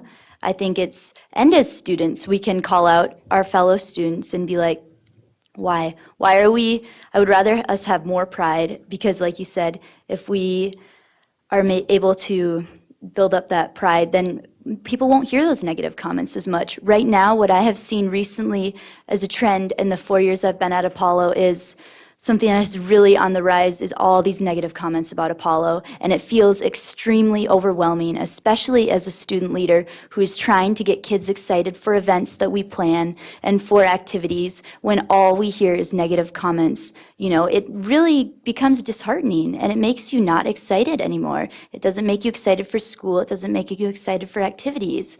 But if we're able to flip that, if we're able to get people to see just by us starting and saying that we do have pride in Apollo and we do care about Apollo and we do see Apollo, because I think we're close to being forgotten about by some parents and by the rest of the school. You know, one of the best long-term solutions that I think we can do for that is to give Apollo the equal resources. Tech just got that brand new building, and Apollo is falling behind on our resources. I know that takes money, I know that takes time, but as the student here who will also be voting soon, I see the leaders that I will be voting in, and I think, will they start working? Will they start creating a referendum that needs to be passed? Because at this point, our school is slowly falling apart. It's over 50 years old. It's designed for the Cold War. I would like to see us have the same resources and the same updated building that Tech has, because I think that will help level the playing field in pride for both schools, because it is important to have St. Cloud pride in both schools. But we can only do that when both schools have some form of not equality, but equity. What can we give Apollo to reach the same standards that Tech has? Because they have a lot of really amazing new resources. And now we're losing families to the south side for those resources, which is, I mean, if you would, that's important too, for your kid to have those same resources. But I think it's important that we, instead of losing all the families to the south side, that we work on making sure that north side has those same resources. That was a lot to take in. Let's slow down. Okay, so what I think, I really like what Cecilia said about taking quick action, because most of the time when people say something, they usually they look around. Nobody tells them to change their attitude, so they continue it, and that's how bad habits become made over time. So one thing, yeah, we could do is right away when somebody says something, you could say, "That's not true. Watch your mouth. Do this. Do that. You know, don't say that." And I feel like when most students, the ones that are misbehaving, is usually the ones we're trying to send the message towards. I feel like they walk in the game and they take out their knowledge brain and they just put fun in, and then they forget to listen. They trade brains out, and then when people start talking, they don't listen. And I do like the statement, but I feel like that's for people who are gonna listen. If we heard that right now, we know what to expect. We know what the rules are. But for most people who are there, they are already not thinking. So I feel like one thing we could say is not a whole list of rules, that sounds like the instructions thing when they first get a phone and you read all that. I don't read that. So I feel like that's what that's like. What we could do is just say, heads up, one student take it and then reword it real quickly, and then stress the points that's that have consequences. Say, one thing we don't want to do is say negative comments to the other team, and if you say that, you will be escorted out or something like that. And then just keep it short and sweet, and then make sure everybody's listening. And I feel like if we do that, then we could have students who have listened more. And yeah, I'm losing my mind right now, so I'm gonna let y'all talk. I think it's a bit difficult being, let's say, a student who isn't known as as well as everyone else, and finally standing up for something that's right. Everyone takes your word with a grain of salt, and they don't really care, and they'll just turn around and do the same thing.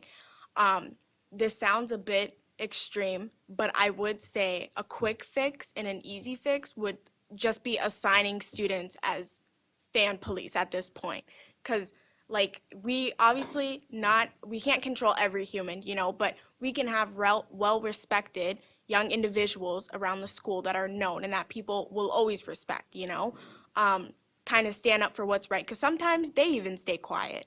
Like sometimes you just don't have the energy to turn around and tell someone to watch their mouth or turn around and, just like tell them that they're wrong. Sometimes it gets really exhausting, especially if you're doing it multiple times over and over and over again. So I say load them up with caffeine and throw them into a fan section.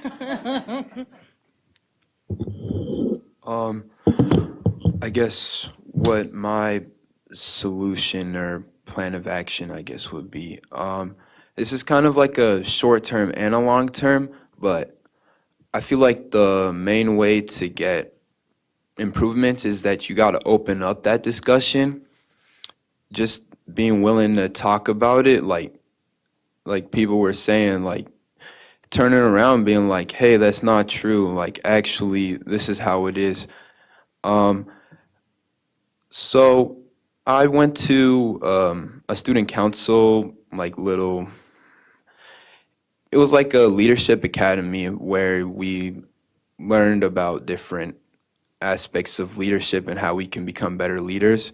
And one thing that the keynote speaker said to us, you got, for this whole student body, you have 20% of people who are going to be good leaders, and you have 20% of people who are going to be bad leaders. And by good, like people who are always doing the right thing, and then bad being like the people that are maybe saying some of that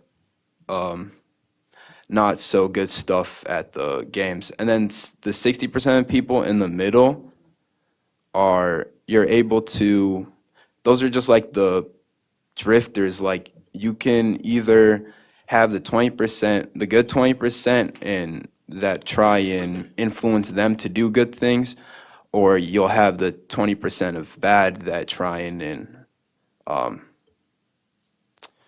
influence them to do bad things. So that being said, I think we have to find ways to open up that conversation. And one way I think we might be able to do that is to have something like a World Cafe, but within our schools. So we can be honest about things. I remember when we had the hats and hoods discussion last year, Right. and a bunch of people went up stage, and I would have liked for it to be a little bit more organized, like having some of that small group discussion, because as we were just talking about earlier, some people don't like being in that big area and they feel like they can't speak their mind. But maybe if we're in like smaller groups, it could be like a whole day affair where we just don't have school, but we talk about like our school culture and everything. And I think that would be beneficial. How we might implement that, I really don't know, but I bet if I put my mind to it and I recruit the help of other students and staff that would be willing to help in order to create that, I think it would be only beneficial for our district. That's just me, though. I really like that idea. One day of no school and just talking with friends. So I feel like that's what we need, the 20% good, 20% bad. We don't need the bad, but not everybody realizes it, but they go to a game, they want to have fun, but they're subconsciously looking for a role model. Even if you're the same age as the people who are leading, you're going to go there and you're going to do what the crowd does. Because I remember, even if I'm a social person, every game I go to, I start off quiet. I'm literally just thinking, watching the game, and then I start looking around. I see what people are doing. I just copy what they're doing. So we just need like role models. So a few students who we know are going to take action, and I know they're going to get tired, so you can stop them out a little bit. But you just want to have people who are going to continue the same positive action, because the more good you have, the more good people are going to see, and the more they're going to copy that. So, but if they look around and they see people are goofing off and they're going, oh, I want to watch that, then they gain some confidence to do bad things, and you don't want that. So we should have more role models, like pick some students who we know are going to do good and assign them as fan section police, and just make sure we're just spreading good all around. I also kind of want to. Oh, are you sure? Okay. I kind of wanted to backtrack to what Cecilia said about the buildings between like Tech and Apollo. Like, Tech has a beautiful building. It really is. And going to Apollo for the first time, I looked at their building and it was like, oh, it's definitely a lot different than what Tech is. Because I wasn't around for the old Tech, but being at the new Tech, I was like, wow, this is huge. This looks like a college campus. This is crazy. And I was like, and going to Apollo and seeing like how small and confined it was, I was like, this is definitely a lot different when people come and visit from like Little Falls, from Cambridge for student council meetings, over like just kind of seeing, they're like, oh, your school is humongous, it's beautiful, like this is, our school is smaller.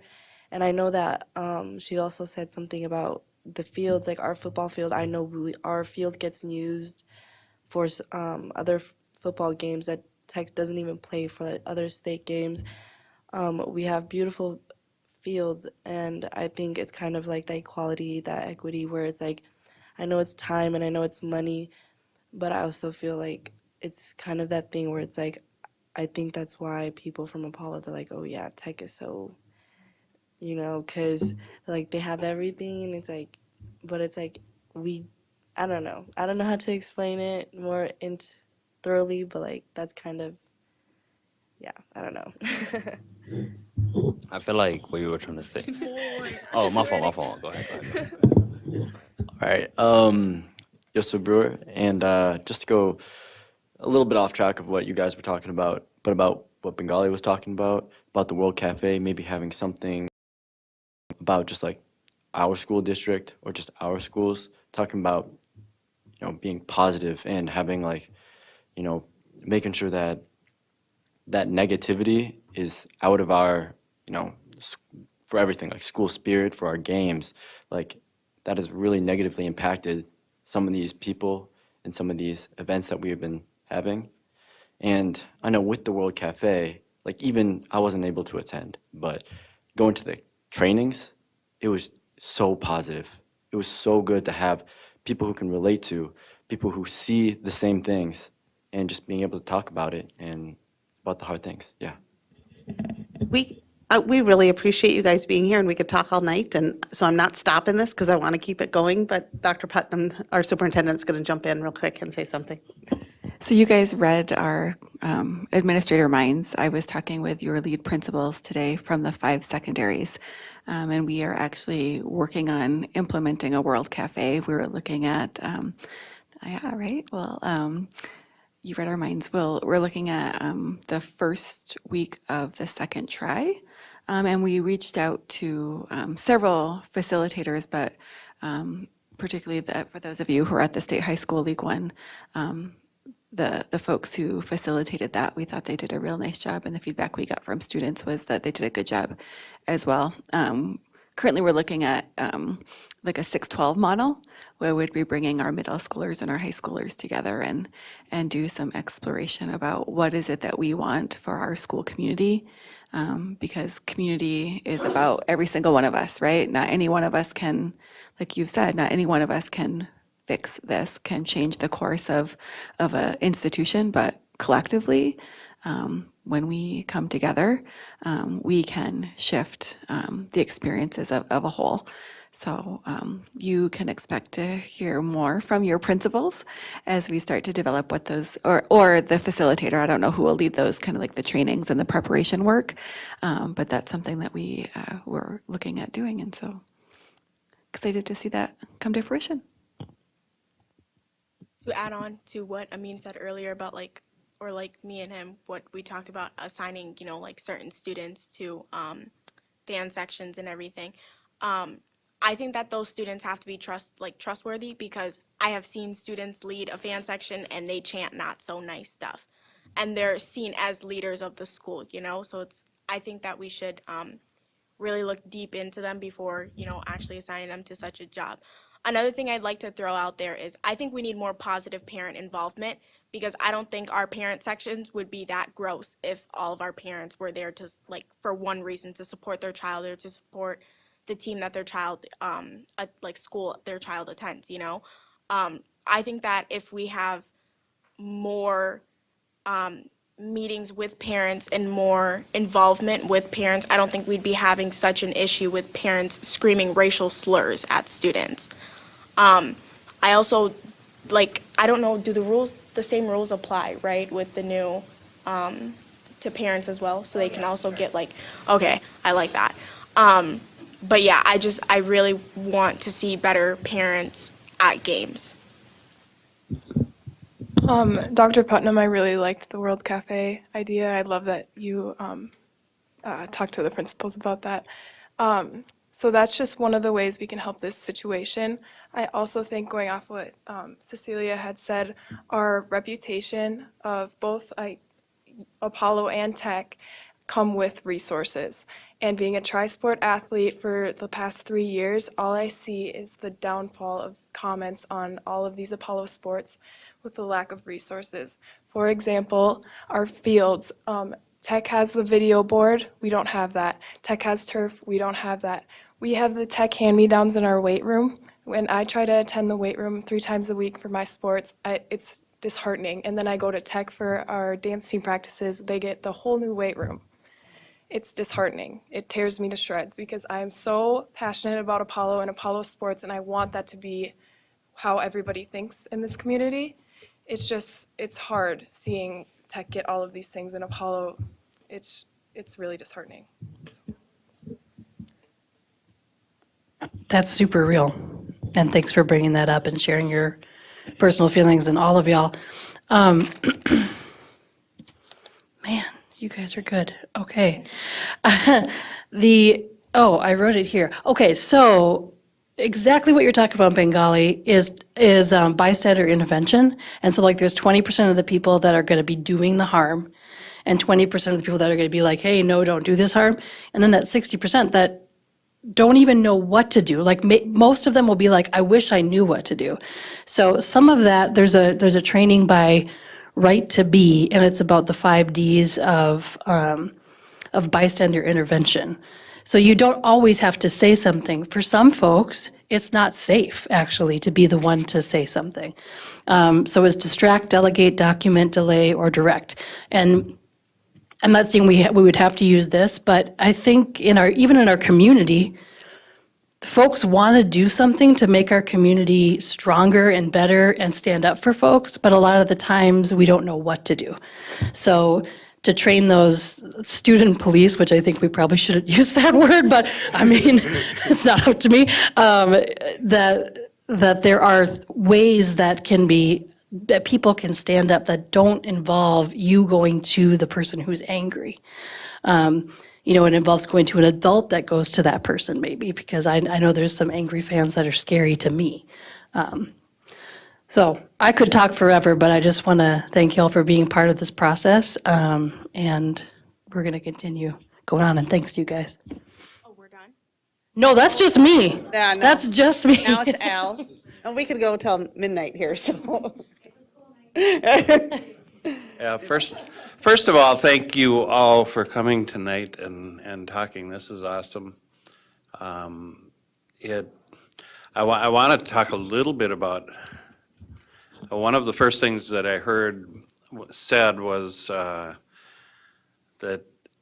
there isn't a real belief that the Minnesota State High School League is doing everything that they can to address these situations, and I'm fully in sync with that. And in fact, our entire board is fully in sync with that. Last summer, I don't know if you guys are aware or not, but last summer we passed a resolution on the board against, or stating that we were very unhappy with what the Minnesota State High School League was doing to address these incidents that were going on around the state, and we demanded that they do something more, and it got their attention. Let me tell you, it got their attention, didn't it, Lori?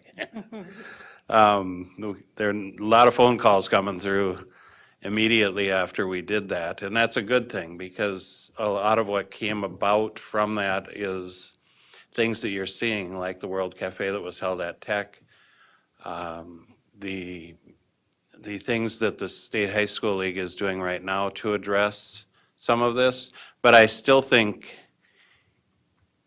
personally that they're giving it more lip service and hoping that it'll go away than they are really serious about getting down and fixing the issues. So we, as a board, after doing the resolution, said we're not going to allow this to fall through the cracks. We are going to have it at 4 meetings during this next year. So this is the first meeting that we've got this subject on the agenda. It's going to be on 4 agendas going forward during the course of this year, just so that we can make sure that we hold the Minnesota State High School League's feet to the fire and that they do something to help address some of this.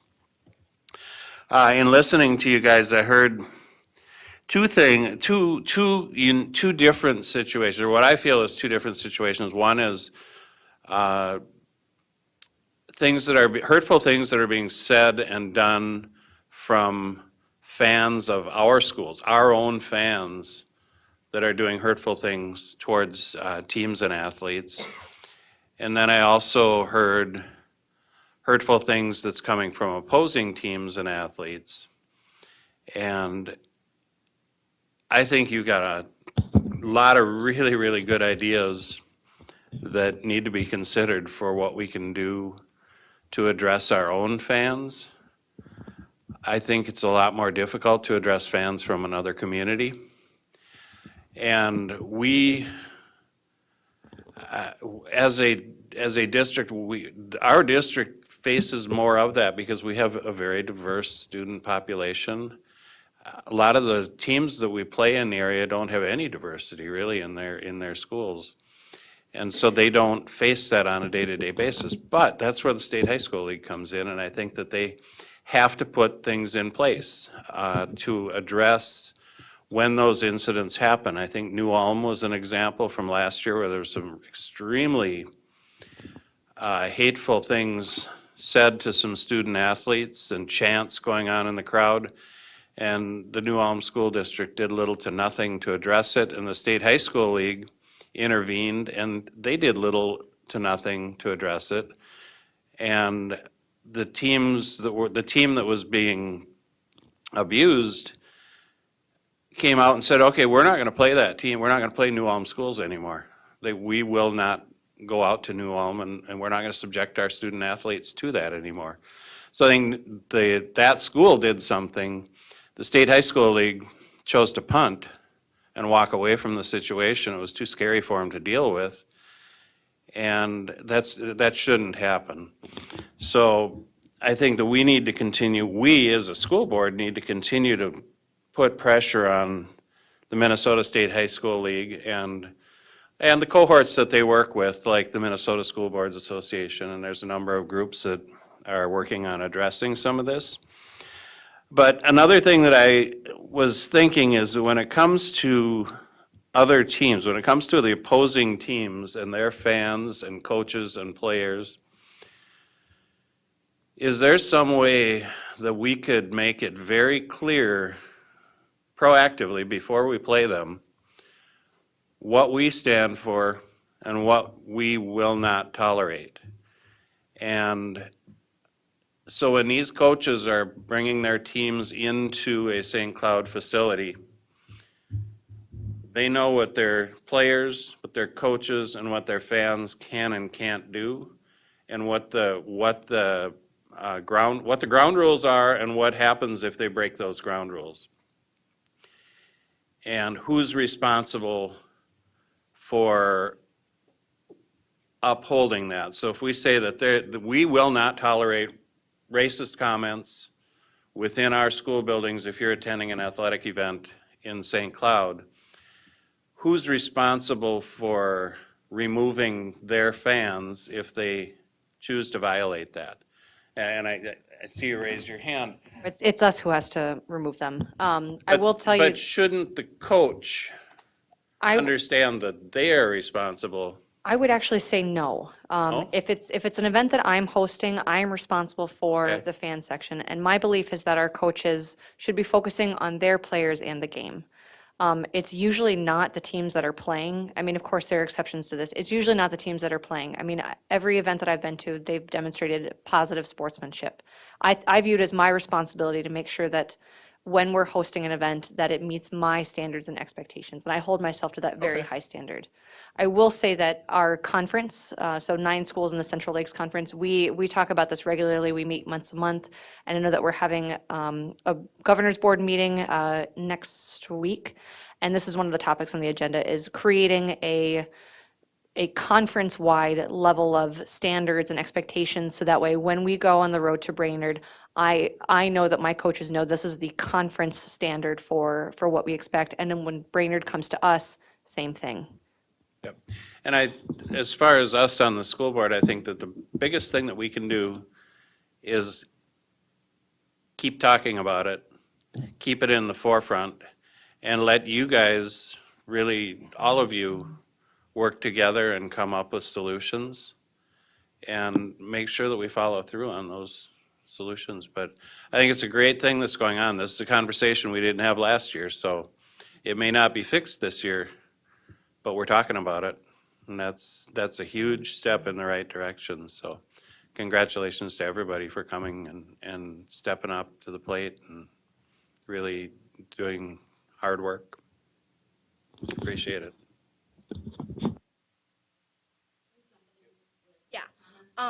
I'd like to thank you and the school board for sticking up for our human rights, because the Minnesota State High School League has not only failed us, but a lot of schools around Minnesota. I appreciate your guys' efforts for, I think, is it? Oh, sorry. I appreciate your guys' like endless efforts of applying pressure, because there's only so much pressure you guys can apply until they finally burst and do something before it's kind of too late to turn back. I lost my train of thought. Darn. It's late. It's gonna happen. I was gonna say something about, you can go. Yeah.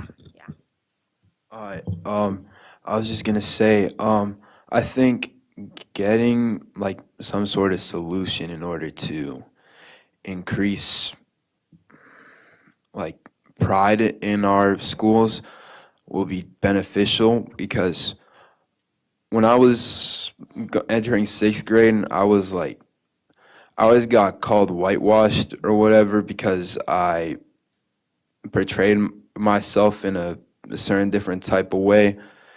And when I joined future problem solving in 6th grade, I was like part of like a family that like accepted me, and they didn't like make fun of me when I asked the, like dumb questions. And I could tell that the advisor, Miss Doyle, and all my teammates really cared about me. If they saw me like not doing the best, they will always like ask me, "Hey, what's going on? What's going on? How can we help you?" And I would hate for other people to be taken, to have that ability to go out for an activity where they might be able to build a connection, like a family that will last the entire lifetime.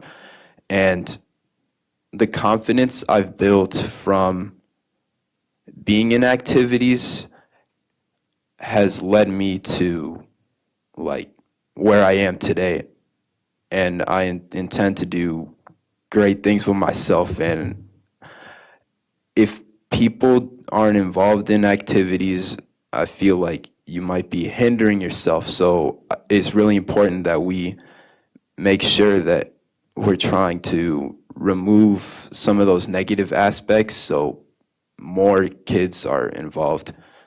Yeah. I'm just going to jump in real fast and do a quick plug. This is Bengali that I presented on during the summer school board meeting. The international winner from Future Problem Solvers, literally the best in the world, sitting right here before us. I mean, that's just wanted to recognize that this is that young man.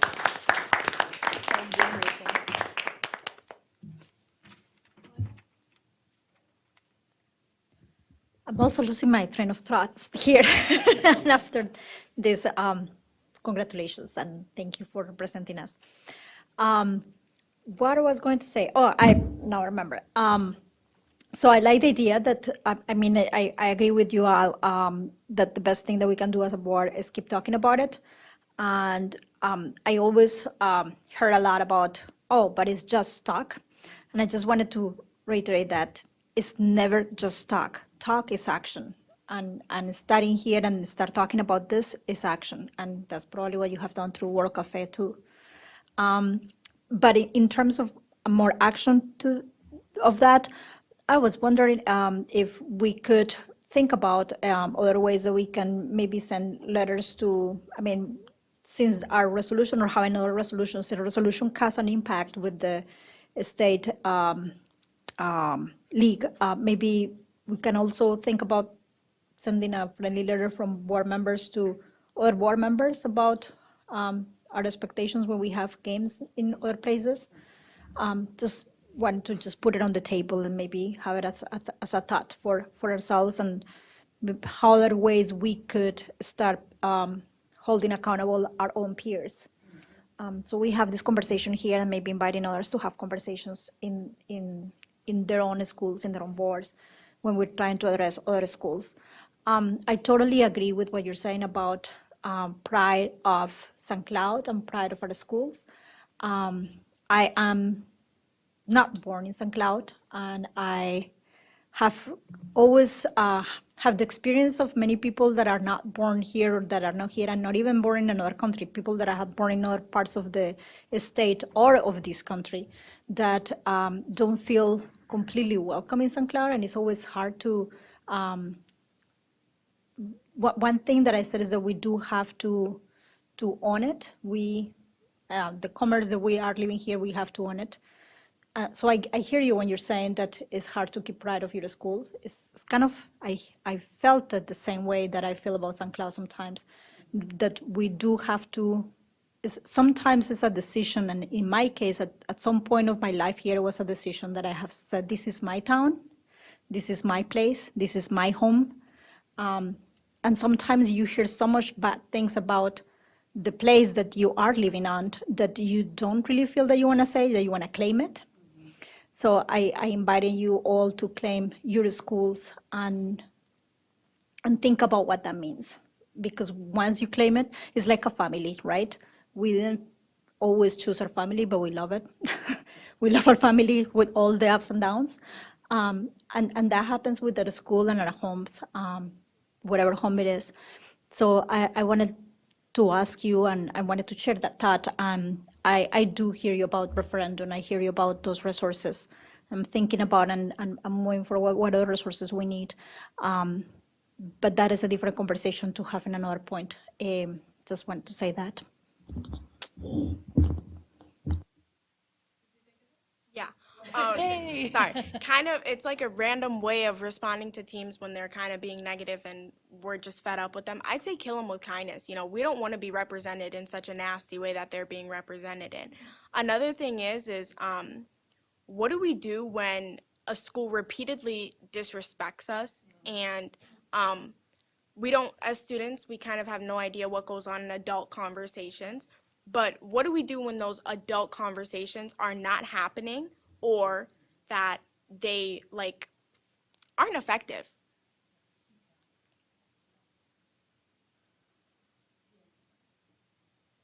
That's a great question. I'm glad you thought of it. A couple things, and I was going to add at the end, so I'm glad that I got the chance to now. I think that there is some more awareness with administrators, perhaps in other communities, as this conversation is becoming more widespread around the state. I can tell you that in reference to the situation that you had described, with at least with Apollo, our Principal Scalarud talked to the students and said, "What is it that you want to happen?" Right? So he went back to the students. The student athlete said, "We want to write a letter." So they wrote a letter to the Alexandria administration and team. That superintendent called me. We actually were in a conference, and so I were able to visit and talk in person. And he was really sorry, right? Like he was really embarrassed for the behavior of the students there, and they worked together. He worked with his AD and the coach, and they worked with a team, and partnered with Principal Scalarud. And so I believe, right, it was a full circle, right? The students got to have their voices heard. They got a response from that Alexandria team.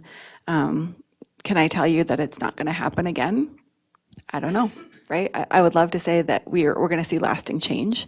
I think that we have to keep engaging in those conversations. And what I want to assure you guys of is that your administrators are doing that. I'm doing that. They're all texting me. Your high school administrators are texting me right now saying how proud they are of you, and that they're really grateful that this conversation is happening and that they're in it with you. And so please know that this board is in it with you. I'm in it with you, as are the ADs that have partnered with you. So we're just going to keep saying it, right? And at some point, I heard the board say we want to maybe send letters, we want to maybe take action, maybe we need to stop a game. But I think that we've opened a conversation, and we're not going to put the lid back on it.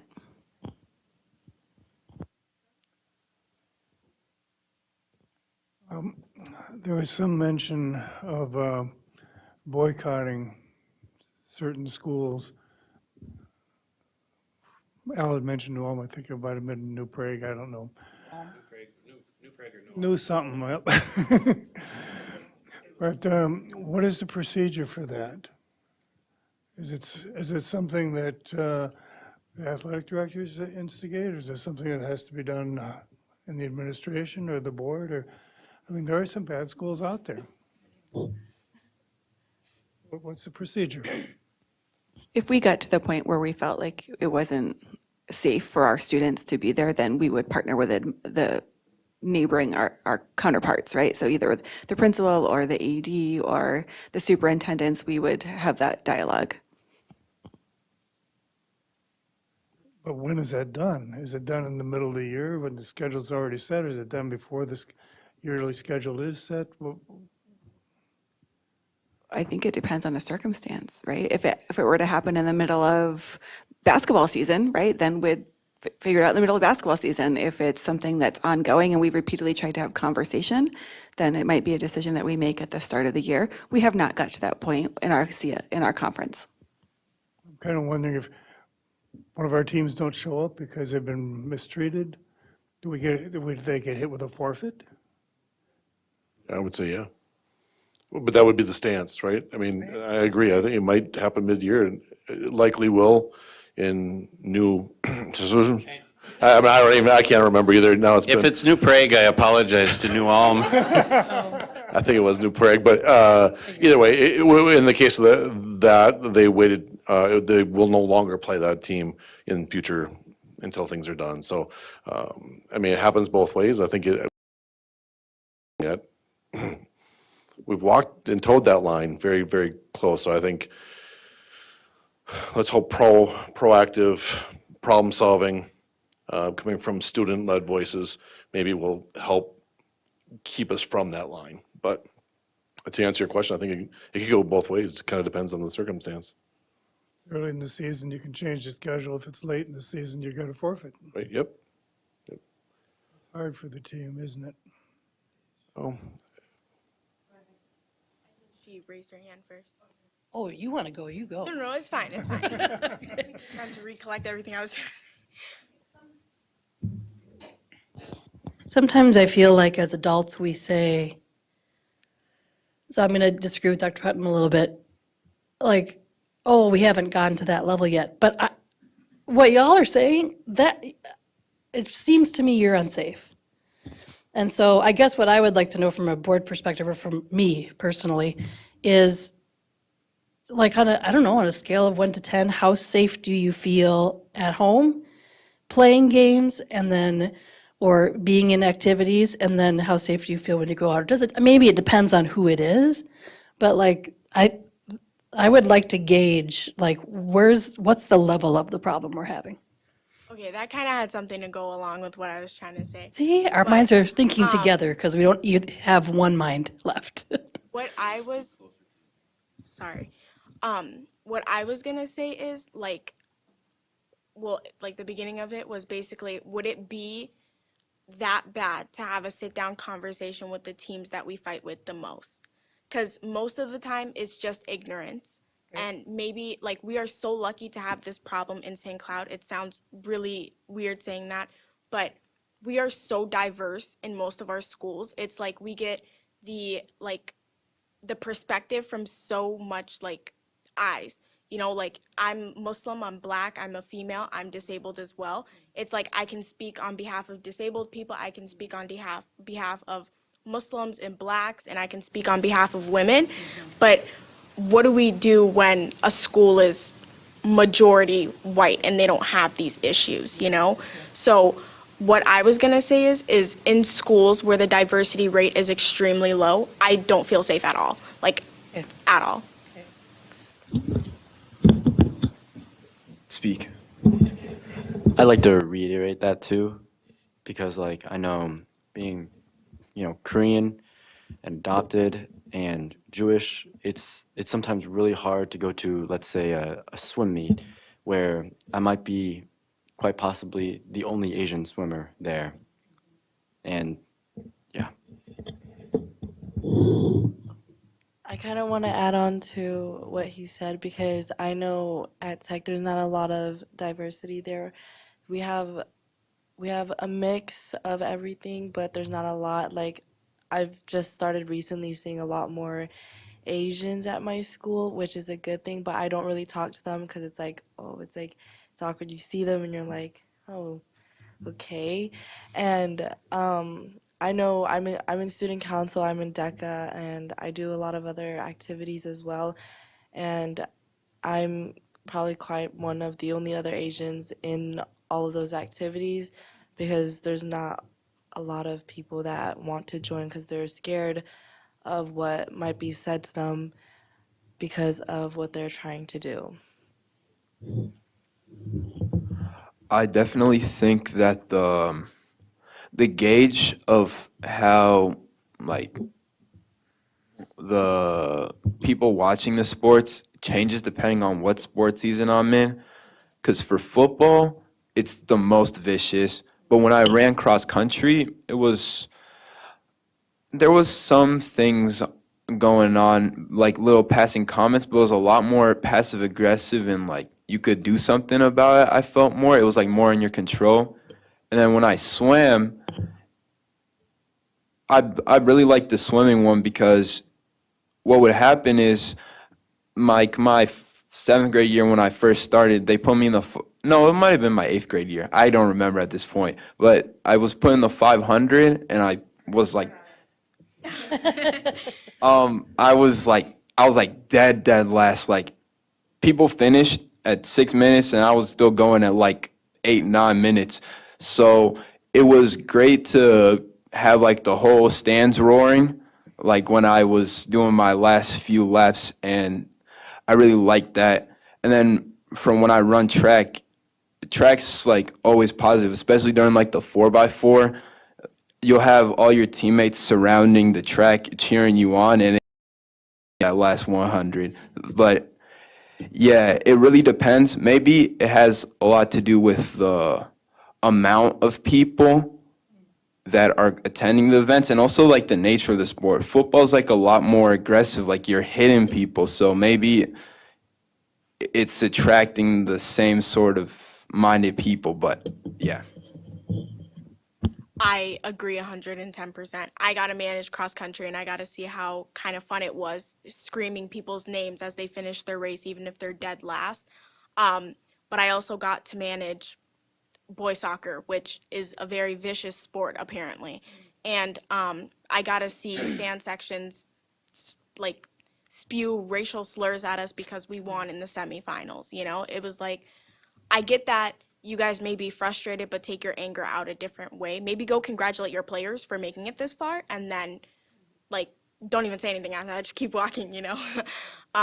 But with baseball, even it was the same situation. It was just so much fun. Like it was very, to be honest, Crush was not the greatest team in like the books, you know, but it was so much fun internally. Like practices and everything would just be really fun. And even if we lose terribly in a game, we'd still have such a supportive fan and like parent section that would still come and congratulate us or like tell us how we did such a great job and like just be overall supportive. I definitely do think it's the nature of the sport, because I have seen like the differences, and like, to be honest, I think it's more of popularity in a sport, because football is extremely popular. Homecoming is a football game, you know. Soccer is extremely like popular because it's soccer. It's worldwide, you know.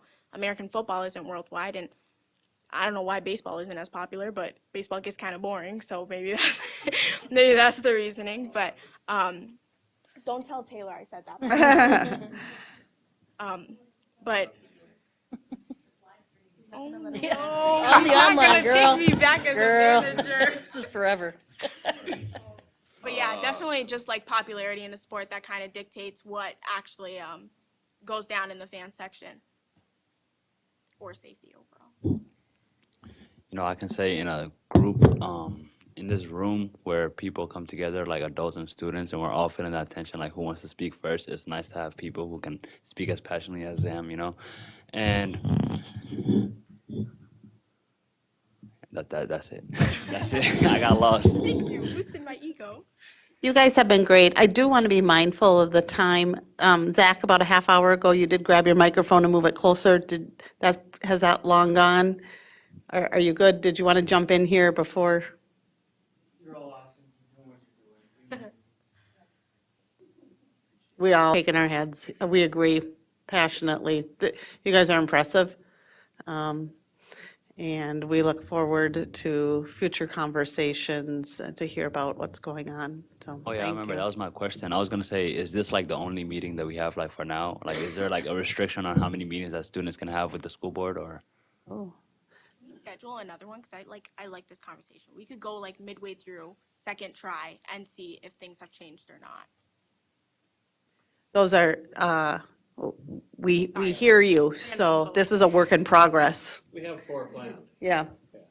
That's one of the things that we said is that there's this thing called admiring the problem, and I think that's what I've seen Minnesota State High School League do, like wring their hands like, oh, this is a problem, but never take the next step of like, what are we going to do about it? And so we're all going to do something about it. You know, we already are, and we're going to continue, but the regularity of conversations, I think it's 4 in a year, every quarter. I think we're bringing this back up because we used to put it once a year and then we kind of wrung our hands a little bit. And this year we're like, no more wringing of the hands. Let's have some action. So thanks for being part of the action. It would basically be 1 every try-in and 1 during the summer. So I think that conversation will get furthered. Go ahead. Oh, sorry. I had a question. So last year, our student union at Apollo was approached by someone from the school board, and I just also wanted to say it is really exciting to get to meet all of you and get to see all of you, because I think as a school board, I hear a lot about what the school board does, and you guys make a lot of really important decisions. But I don't think enough people know who the school board is or what it does. So it's really exciting to meet all of you. I've been following it all quite a bit. But I wanted to say we were approached by, I think, someone, I don't know who exactly they were, but they said that there had been an interest, or would students like to be on the school board? And I don't know if you guys are still working on that, but I just wanted to reiterate and say that I think that is something that would be extremely important. And I know quite a few students at Apollo, at least, that would be very interested in that. And I think that would definitely help things like this. And these are good conversations. Thank you. So we're going to wrap this up with Dr. Putnam giving us some updates. So I was charged with also reporting back on what the State High School League had done from an administrative perspective. The step they took after the World Cafes was to bring some students, administrators from school level, from activities level, from state level, so MSBA, AMSD, that's the Minnesota School Boards Association and the Association of Metropolitan School Districts.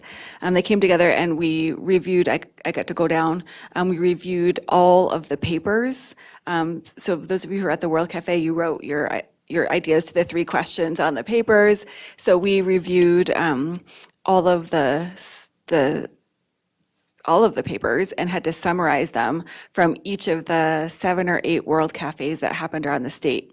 And so then as small groups, and we all had students in our small groups, people to each of the questions summarized what that small group said, this is what we thought the students were saying, made that, and then of the 6 groups that were there, then we summarized it into, we synthesized it into one. And so one for each of the 3 questions. So I believe the next step would be that they would be giving that input back out, because I know it moves slower than any of us would like, but I don't believe they have abandoned the process.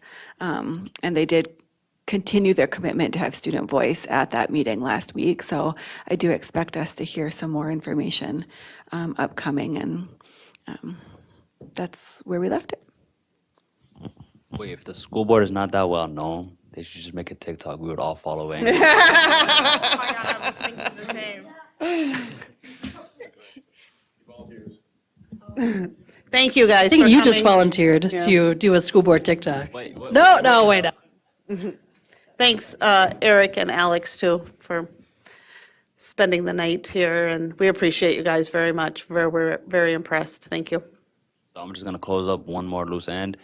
Instead of student police, because that's kind of iffy, we should just call them fan section facilitators. Yeah. Oh, I'd like to add one more thing. Is there any chance we could get bubblers instead of milks for our school lunches? Like, I've been thinking about that. Bubbler instead of milk? Oh. I Okay, maybe not, maybe not. Okay. Thank you, guys. I was just gonna ask if I could ask just one more question. I know I Absolutely. wasn't able to answer it before, but I know with to what extent do you feel the Minnesota high school, that question, and then identify and provide resources to assist in planning and preparing. I know there was a Jewish holiday, Rosh Hashanah, that a soccer game was played on, and I know that I was not able to attend because of it, and I feel like I don't know if it's unfair, but I feel like maybe that should be addressed some sort of way. Yusuf, thank you. We were very clear that that was not to happen, so I'm looking back to the ADs and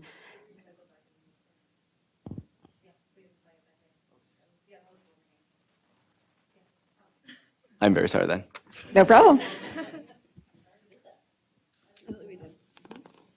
All right, thank you, guys. Okay. Thank you.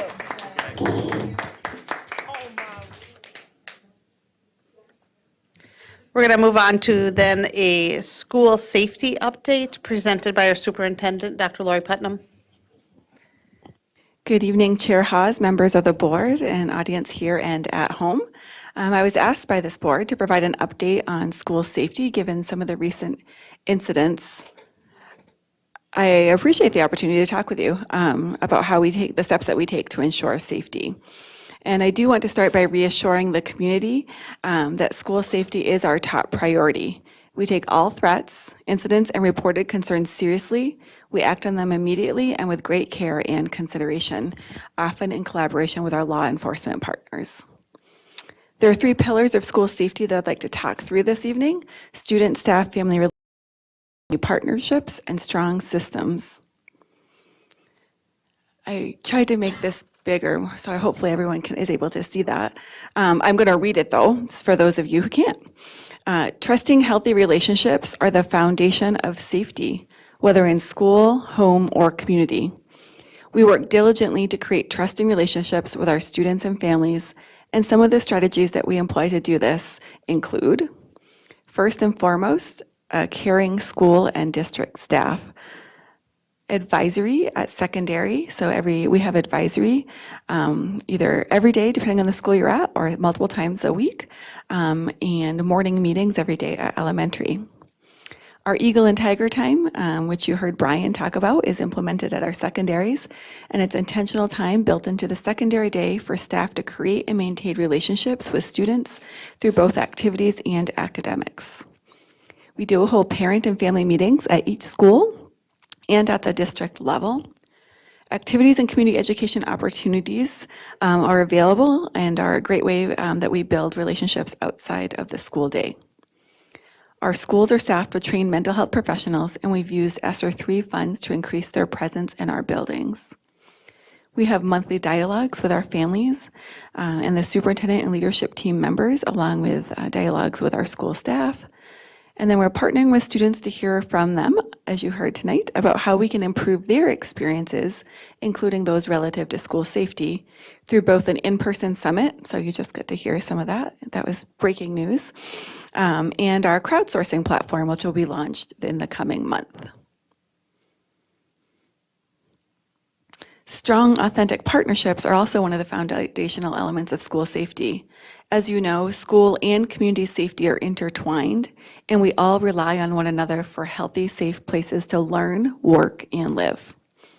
One of our key partners in safe schools are our school resource officers and our law enforcement partners. Our SROs approach their role from a space of relationship building. They are embedded in our schools, and they get to know our students. Of the 8th grade St. Cloud students who took the Minnesota Student Survey last year, so you'll recall it was 5th and 8th, and the 5th graders were asked this question, 93% indicated they believe that it is a good idea to have a police officer or SRO at their school. Again, that was 93% of those that took it. As are our students, we are grateful for their presence.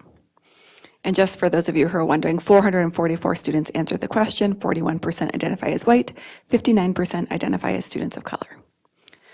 We partner with community leaders and organizations, including the Higher Works Collaborative, Cairo, Big Brothers Big Sisters, CMCEO, United Way, Promise Neighborhood, and others, to be sure we are working together to address the needs of our students and families in a proactive way. We work in partnership with Stearns County Health and Human Services, Judicial, Truancy, and Probation Divisions to create networks of support for our students and their families. Recently, we together launched a Community Juvenile Collaborative Action Team in which these entities, including us, partner bi-monthly to wrap services around our students and families showing the greatest needs. Additionally, we work closely with Greater Minnesota and the Conflict Resolution Center to anchor mental health supports inside of our schools. And finally, we have rigorous systems in place to support school safety. These include our code of conduct and consistent adherence to it, as well as other teaching opportunities and structures, including PBIS, conscious discipline, and restorative practices.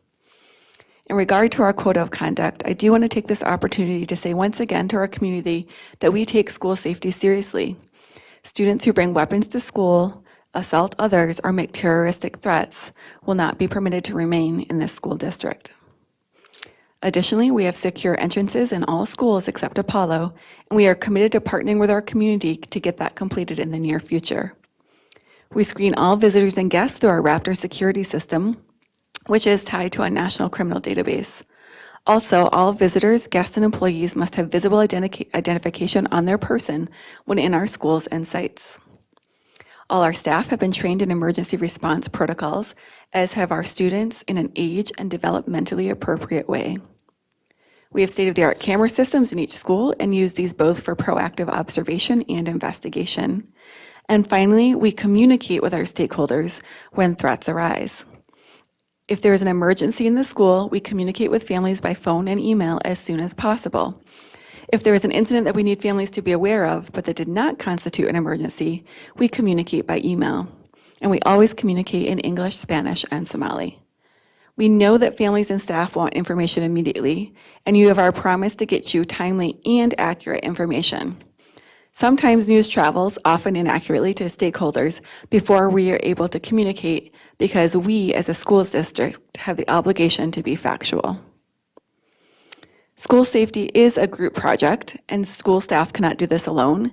We need every member of our community invested in keeping our schools, our children safe. I appreciate this board's support, both in the past and ongoing. You allocated resources for secure entrances, mental health professionals, and additional school resource officer. You've asked me, and in turn, I've asked our school and district administration and others what else we may need relative to school safety. At this time, I continue to work with Executive Directors Gary Ganji and Carol Potter, who oversee operations and student services, our Assistant Superintendents, and Executive Director of Human Resources Tracy Bowe, along with administration and union heads and law enforcement to identify any additional resources necessary. This is an ongoing conversation, and while we have no requests at this time, I am confident in your receptivity and support of that ask if and when we make it. Thank you, and I do welcome any questions you may have. Thank you. Scott? I'm so glad we have the secured entrances. For a long time, the voters defeated it in referendums. We've had to do it out of our ongoing budgets, but I'm very glad we finally have secure entrances. If I noticed that if necessary, we can actually put metal detectors at those entrances also, and perhaps eliminate some of the guns in the schools. I thank you for your efforts.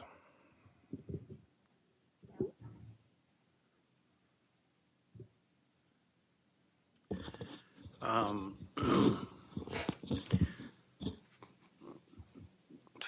mean, there's no secret that there were a few incidents that happened just recently. I think the one thing that really needs to be reiterated is that in each of those incidents, it really went the way that it should have. And we avoided a catastrophic circumstance because systems were in place that did what they were supposed to do, and we were able to resolve those situations very quickly. That being said, in some conversations that I had, not so privately last week, there was calls for metal detectors to be installed in the schools. And, I have thoughts positive towards it, and I have thoughts negative towards it. I don't think that it's something that would, number one, prevent a lot of the horrible situations that have happened around the country would have happened metal detectors or not, because the person's coming from outside the school into the school, and they can get through pretty much any entrance, whether it's secured or not. It isn't students carrying guns into the school. Number two, you've got about 15 minutes or less, 10 minutes, to process every student that's coming through the doors into the school, and to metal detect all of those students every day in a timely fashion would be very disruptive. However, it was said back to me immediately that Ricori has metal detectors, and they have since they had their shootings. Bloomington schools have metal detectors. I'm being told this, I haven't verified this. But my response is kind of, I don't know how it would work. Those are my fears, are that those would be situations, but I haven't seen it in a district where they have it. So we may want to look to those schools to see, number one, is that true? And number two, if it is true, do they scan every student every day, and how do they do it? And how many metal detectors do they have? What's the process that they go through that they can do it in a way that's efficient and functional for their school? But I appreciate the things that have been done. Again, in the situations that occurred in the last week, everything went as it was supposed to, and there were provisions put in place with the intention of having things go that way, and they went exactly as they should. So I don't think that we can look at it as a failure. I think we have to look at it as a positive. But if we would have come to a situation, I think it would be good to at least look into those schools and see. So, thank you. Thank you to everybody who worked so quickly, and the partnerships that we have that are very valuable in situations like that. They don't just happen, they're built and working together. So thank you for everything to keep our students safe. Anybody else have any questions? Can we, Zach? Gladly, yes. should attach it to the. I will have Jan do that, yeah. Okay, thank you. Then yay, some policies. First one up is the first reading for policy 524, proposed revised board policy 524. It is internet responsible use and safety policy, and Ryan Cox is back to join us, Director of Innovation and Instructional Technology. Thank you again. So we are looking at policy 524. This is our responsible use and safety policy around technology. We've had some legislative changes in the last 18 months, and that accounts for all of the changes that are taking place or proposed to be taking place with policy 524. So nothing is changed through the original, with the exception of the end. There was 2 laws passed. One was passed as part of the omnibus bill in the spring of 2021. And then there was also a student data privacy law that was passed in May of 2022. Both are scheduled, or were scheduled to take effect the 22-23 school year. So this breaks into 3 basic parts. First, there is section 13 that talks about notification regarding technology providers. And in the draft that you received, the bottom, there's a footnote of which law applies to which edition of the policy. So within this piece, every school district in Minnesota is required within 30 days of the start of the school year to provide a list of those resources that are vendors that are using or accessing data as part of an agreement with the school district. So it goes through and it just outlines some of the basics within that agreement. The 3 key areas that we are required to is under curriculum testing or assessment technology. And it goes through and just describes what are the pieces that each district is expected to provide to the schools, and then that direct communication. We did provide that direct communication to our families via our district newsletter on September, I think it was 23rd, which falls within 30 days of the school year, with a link to a resource that we've got listed, and we acknowledge the first year that list is growing as we keep working on collecting it and including those pieces of information. So that's the first part going through.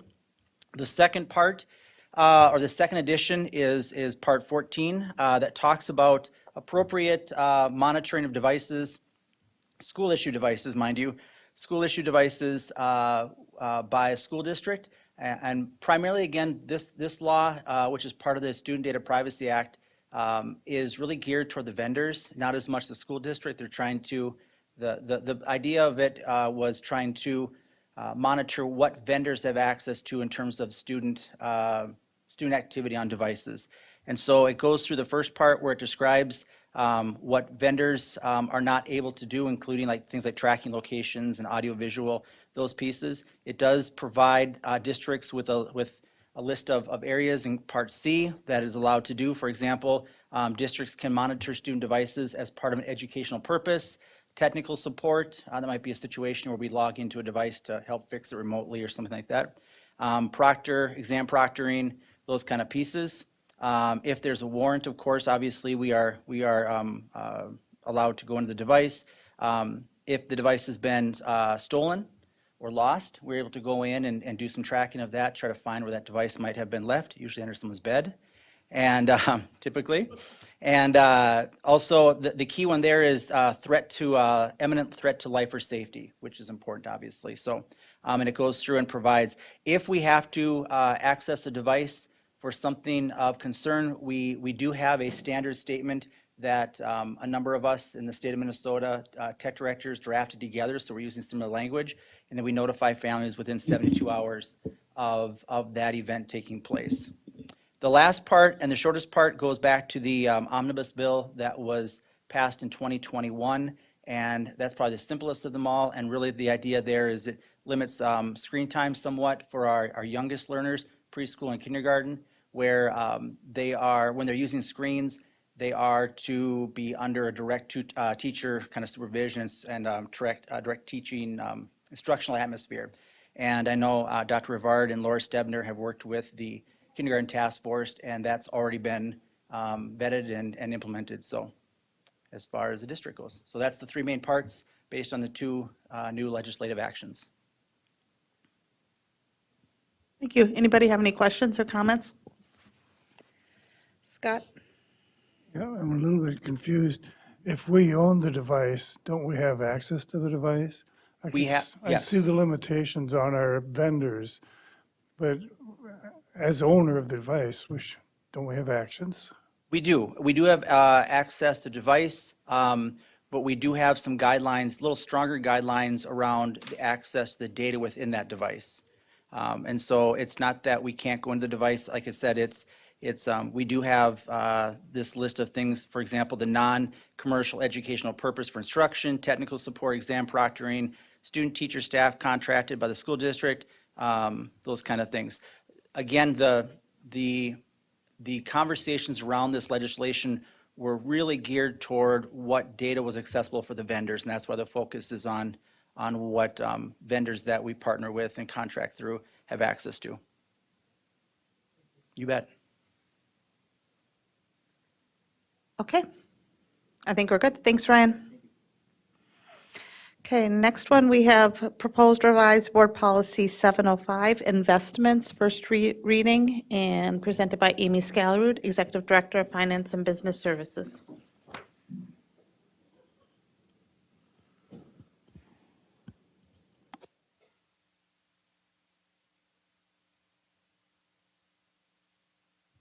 Good evening, Chair Hawes, Superintendent Putnam, members of the board.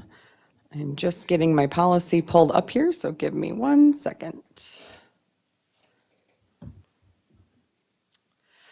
So this is the investment policy, just a few changes. And this policy actually has taken a couple of months to get to this point. A lot of these changes are contrary to what MSBA's sample policy has currently included, and we'll explain kind of the reasoning behind that. But the changes were based on feedback that we received from MSBA to get us to this recommendation tonight. The first change is on page 2, is just a title change, so obviously that's just cleanup. And then there's really 2 sections that have kind of substantial or content sort of changes. The first is in the diversification section.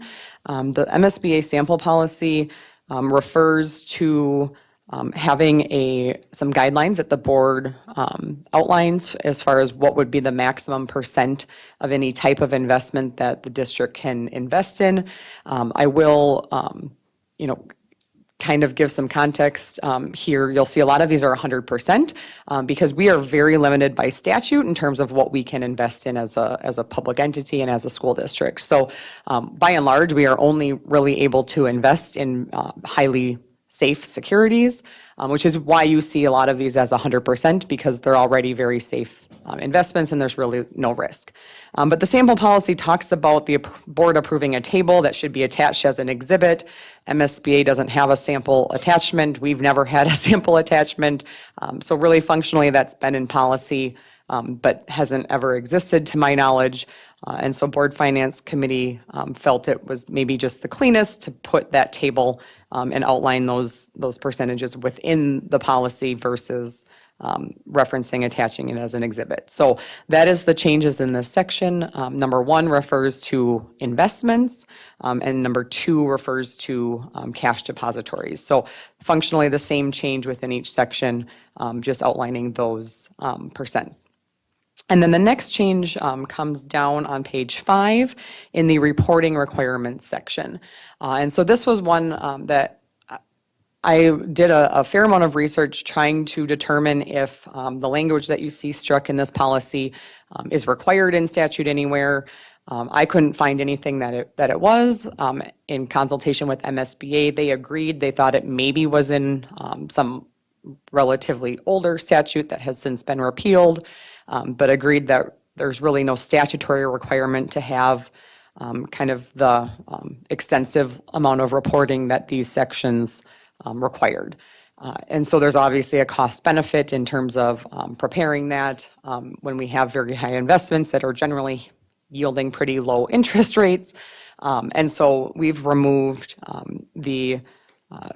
that kind of cumbersome reporting process that, in all honesty, the district has never done, nor have I, in my experience, seen any district who's doing kind of the complex reports that this verbiage would have required.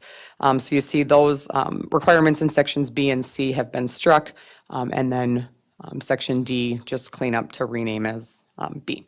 So those are the only changes to the policy. Thank you. Anybody have any questions?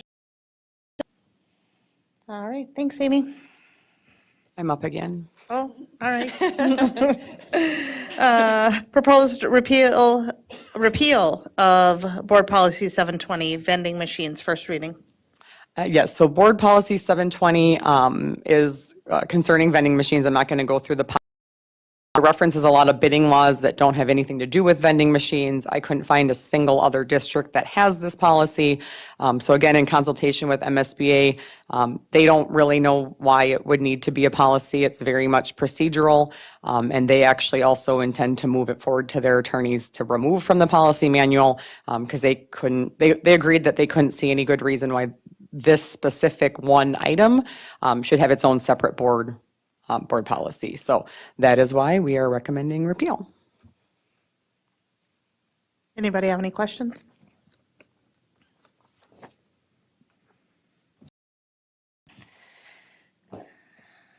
All right, last up for the night, we have proposed new board policy 722, which is public data and data subject requests. First reading presented by Tracy Flinbeau, Executive Director of Human Services and Labor Relations.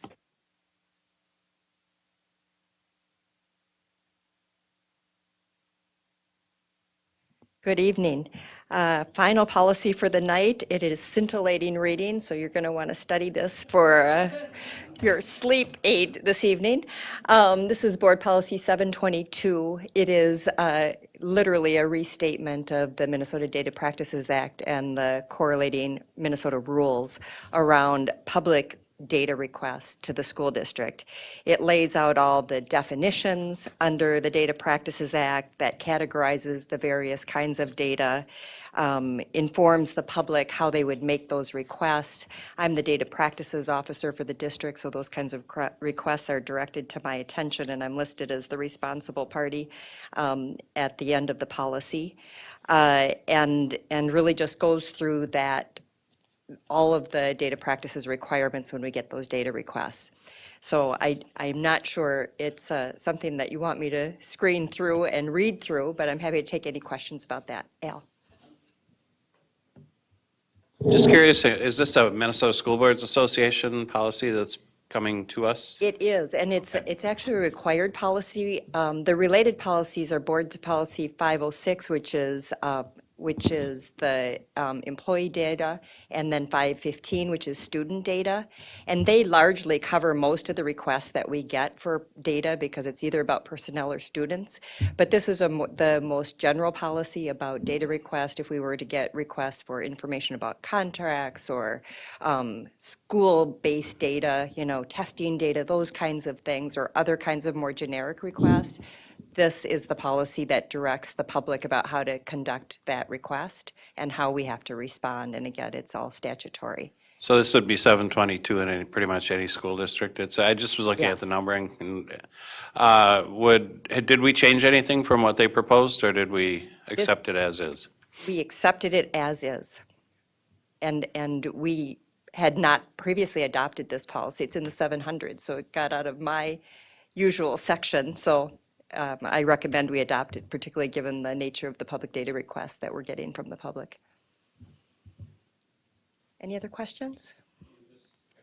I'd be happy to. It's 10 pages.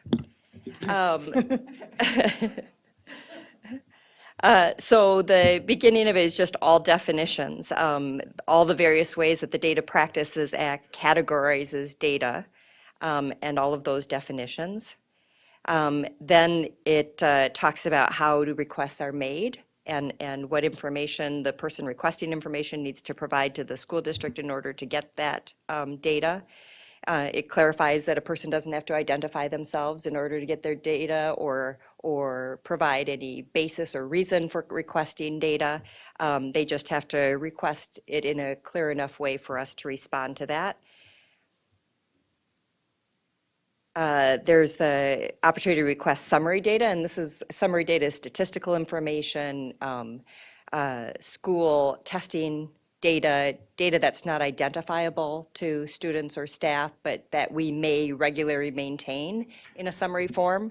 The school district is never required to create reports or create a new form of data for a public data request, but if we keep data in a particular form, that can be requested. Data by an individual data subject. So data subjects, if the school district holds data about you, you have different rights to that data than another member of the public might have.